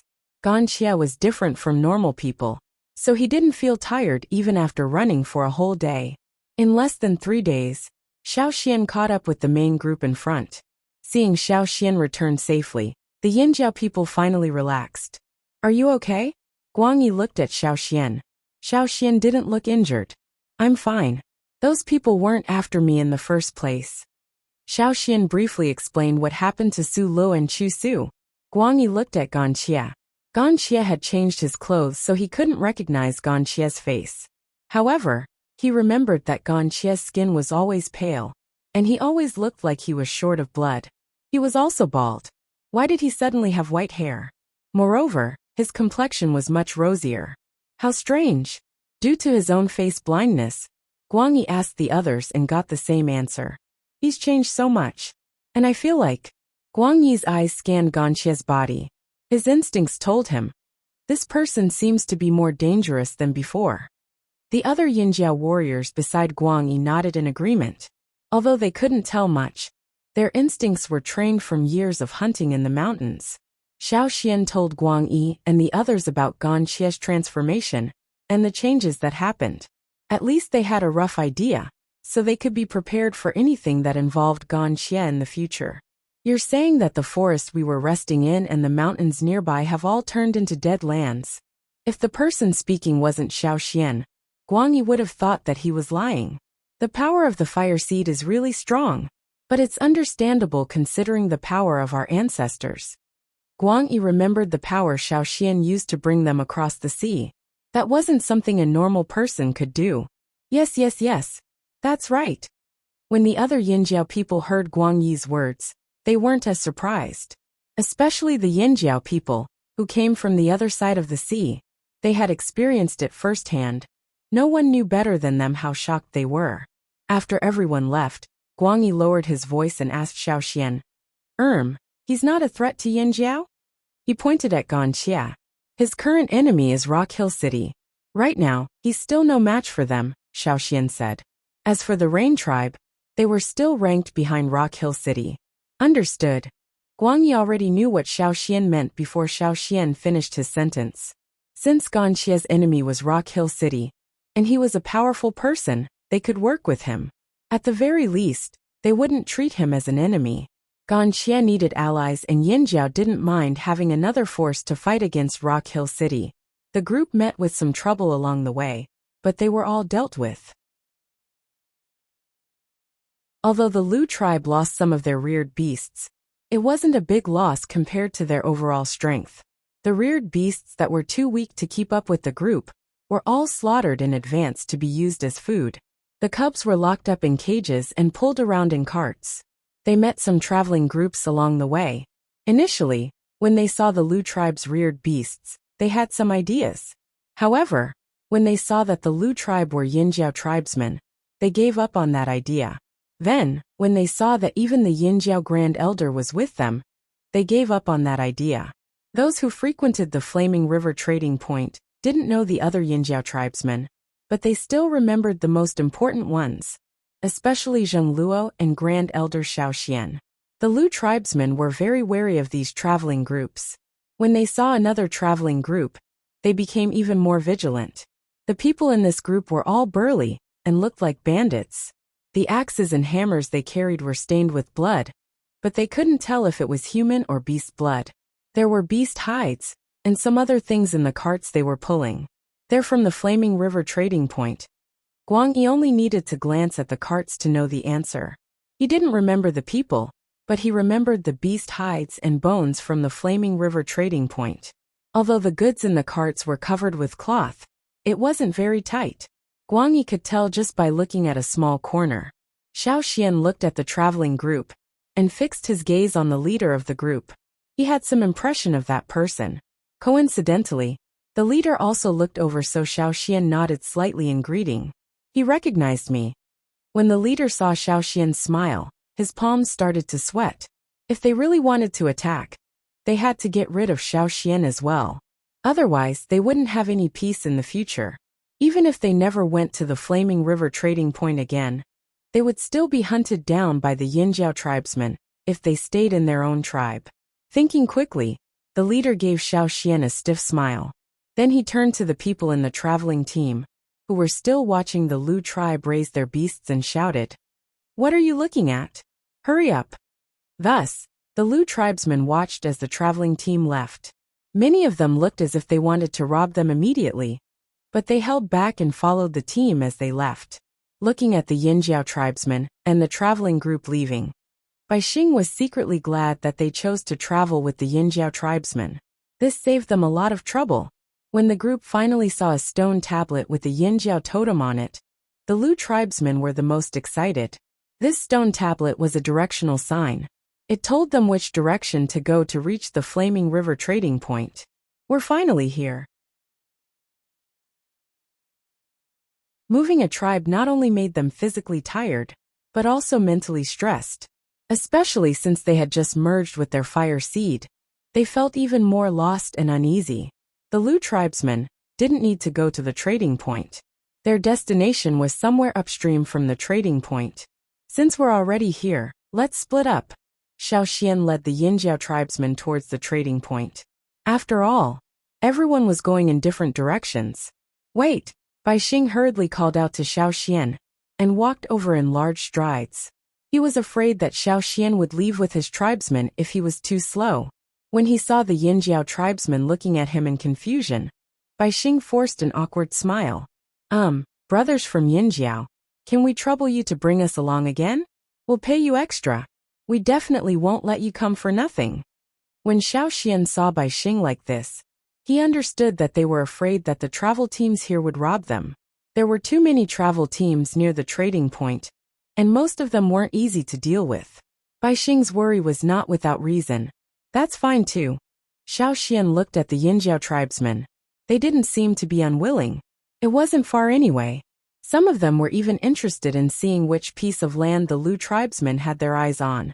They wanted to test the waters first, so they could visit them in the future. Hence, Xiaoxian brought the Lu tribesmen to their destination, before returning to the trading point. There are more people at the trading point now. Xiaoxian noticed the situation as soon as he entered the trading point. It wasn't the people from the other side of the sea. Instead, there were many tribesmen with unfamiliar totemic tattoos. Some of them were probably here for the first time. Everything they saw was new to them, and they were wary of everyone. Ganxia silently ran to the secret underground room to continue thinking about life. Xiaoxian asked Zheng Luo about the recent situation at the trading point. These new tribesmen also lived on the banks of the Flaming River. However, some of them lived further away from Yinjiao. Some of them lived in secluded locations, so they weren't discovered by Yinjiao. What are they here for? Xiaoxian asked. They said they want to learn how to merge the fire seed from us. Many of them have already gone to see the chief. Go back to the headquarters and take a look. Gigu probably has many questions for you, Zheng Luo said. Xiaoxian didn't stay long at the trading point. He left and went straight to the headquarters. When Xiaoxian arrived, Gigu was looking at an animal skin scroll with a frown. On it was a map that Xiaoxian had perfected. Xian, you're finally back. Gigu quickly waved when he saw Xiaoxian. There's something we need to discuss. Gigu looked worried. Xiaoxian had never seen Gigu so troubled before. It didn't seem like Yinjiao was in danger. It was probably something else. What do you need to discuss? Xiaoxian asked as he looked at the map. Many tribes want to become Yinjiao's vassals. That's a good thing. I know, but there are some problems that we can't solve. Gigu told him about the problems that he couldn't solve. Ever since Yinjiao named the Flaming River, tribes in other parts of the mainland started to think about how to name the rivers, lakes, or mountains near their tribes. It was as if naming a place meant that it was their territory.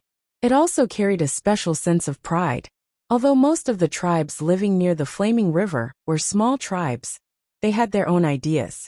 As the name of the Flaming River spread and Yinjiao's influence grew, these small tribes started to think about naming their rivers. However, Yinjiao named the Flaming River using force to make everyone accept this name. People in other parts of the river might not be happy with Yinjiao's naming of the river, but they had no choice but to accept it under the threat of Yinjiao's brute force. However, in other parts of the river, the tribes kept arguing because of the naming battle. In terms of strength, everyone was equal. If they continued to fight, both sides would suffer. In the end, someone suggested asking Yinjiao for help to solve this problem. After all, Yinjiao was the second most powerful tribe in the Flaming River region. No one would dare to say that they were the best. Asking the boss for help was the idea of a follower. Naming is secondary. What I'm worried about is how to divide the area. Gigu pointed at the map. On it were the locations of many tribes, and some typical geographical features such as mountains, rivers, lakes, and so on. He thought further. Not only did he want to solve the problem of naming those people, but he also wanted to do more things. For example, he wanted to categorize those tribes. After quietly listening to Gigu, Xiaoxian nodded. I understand what you mean. Really? What do you think? Gigu asked expectantly. Do you have animal skins that haven't been written before? Yes. Gigu hurriedly passed him the animal skin, paint and pen. Xiaoxian drew lines on the animal skin. Gigu compared the lines that Xiaoxian drew. The main river was the flaming river, while the branches were the tributaries. Most tribes live near water sources. Xiaoxian pointed at the lines that he drew. He used red paint to mark the main river, and blue to mark the tributaries. We call the area where the main river and the tributaries flow through the flaming river basin. Gigu's eyes lit up when he heard the words flaming river basin. Xiaoxian's next words touched Gigu's itch. As for the problem you mentioned, we can use the water system to divide it. That you're tuning in to the Li Mei's Wuxia Whispers YouTube channel. We're so grateful for your support. And don't forget to subscribe to join us on this incredible journey through captivating stories. Your generosity through donations truly makes a world of difference, as it's the primary source of revenue that allows me to expand and enhance this channel for you. Thank you from the bottom of my heart for being a part of this adventure.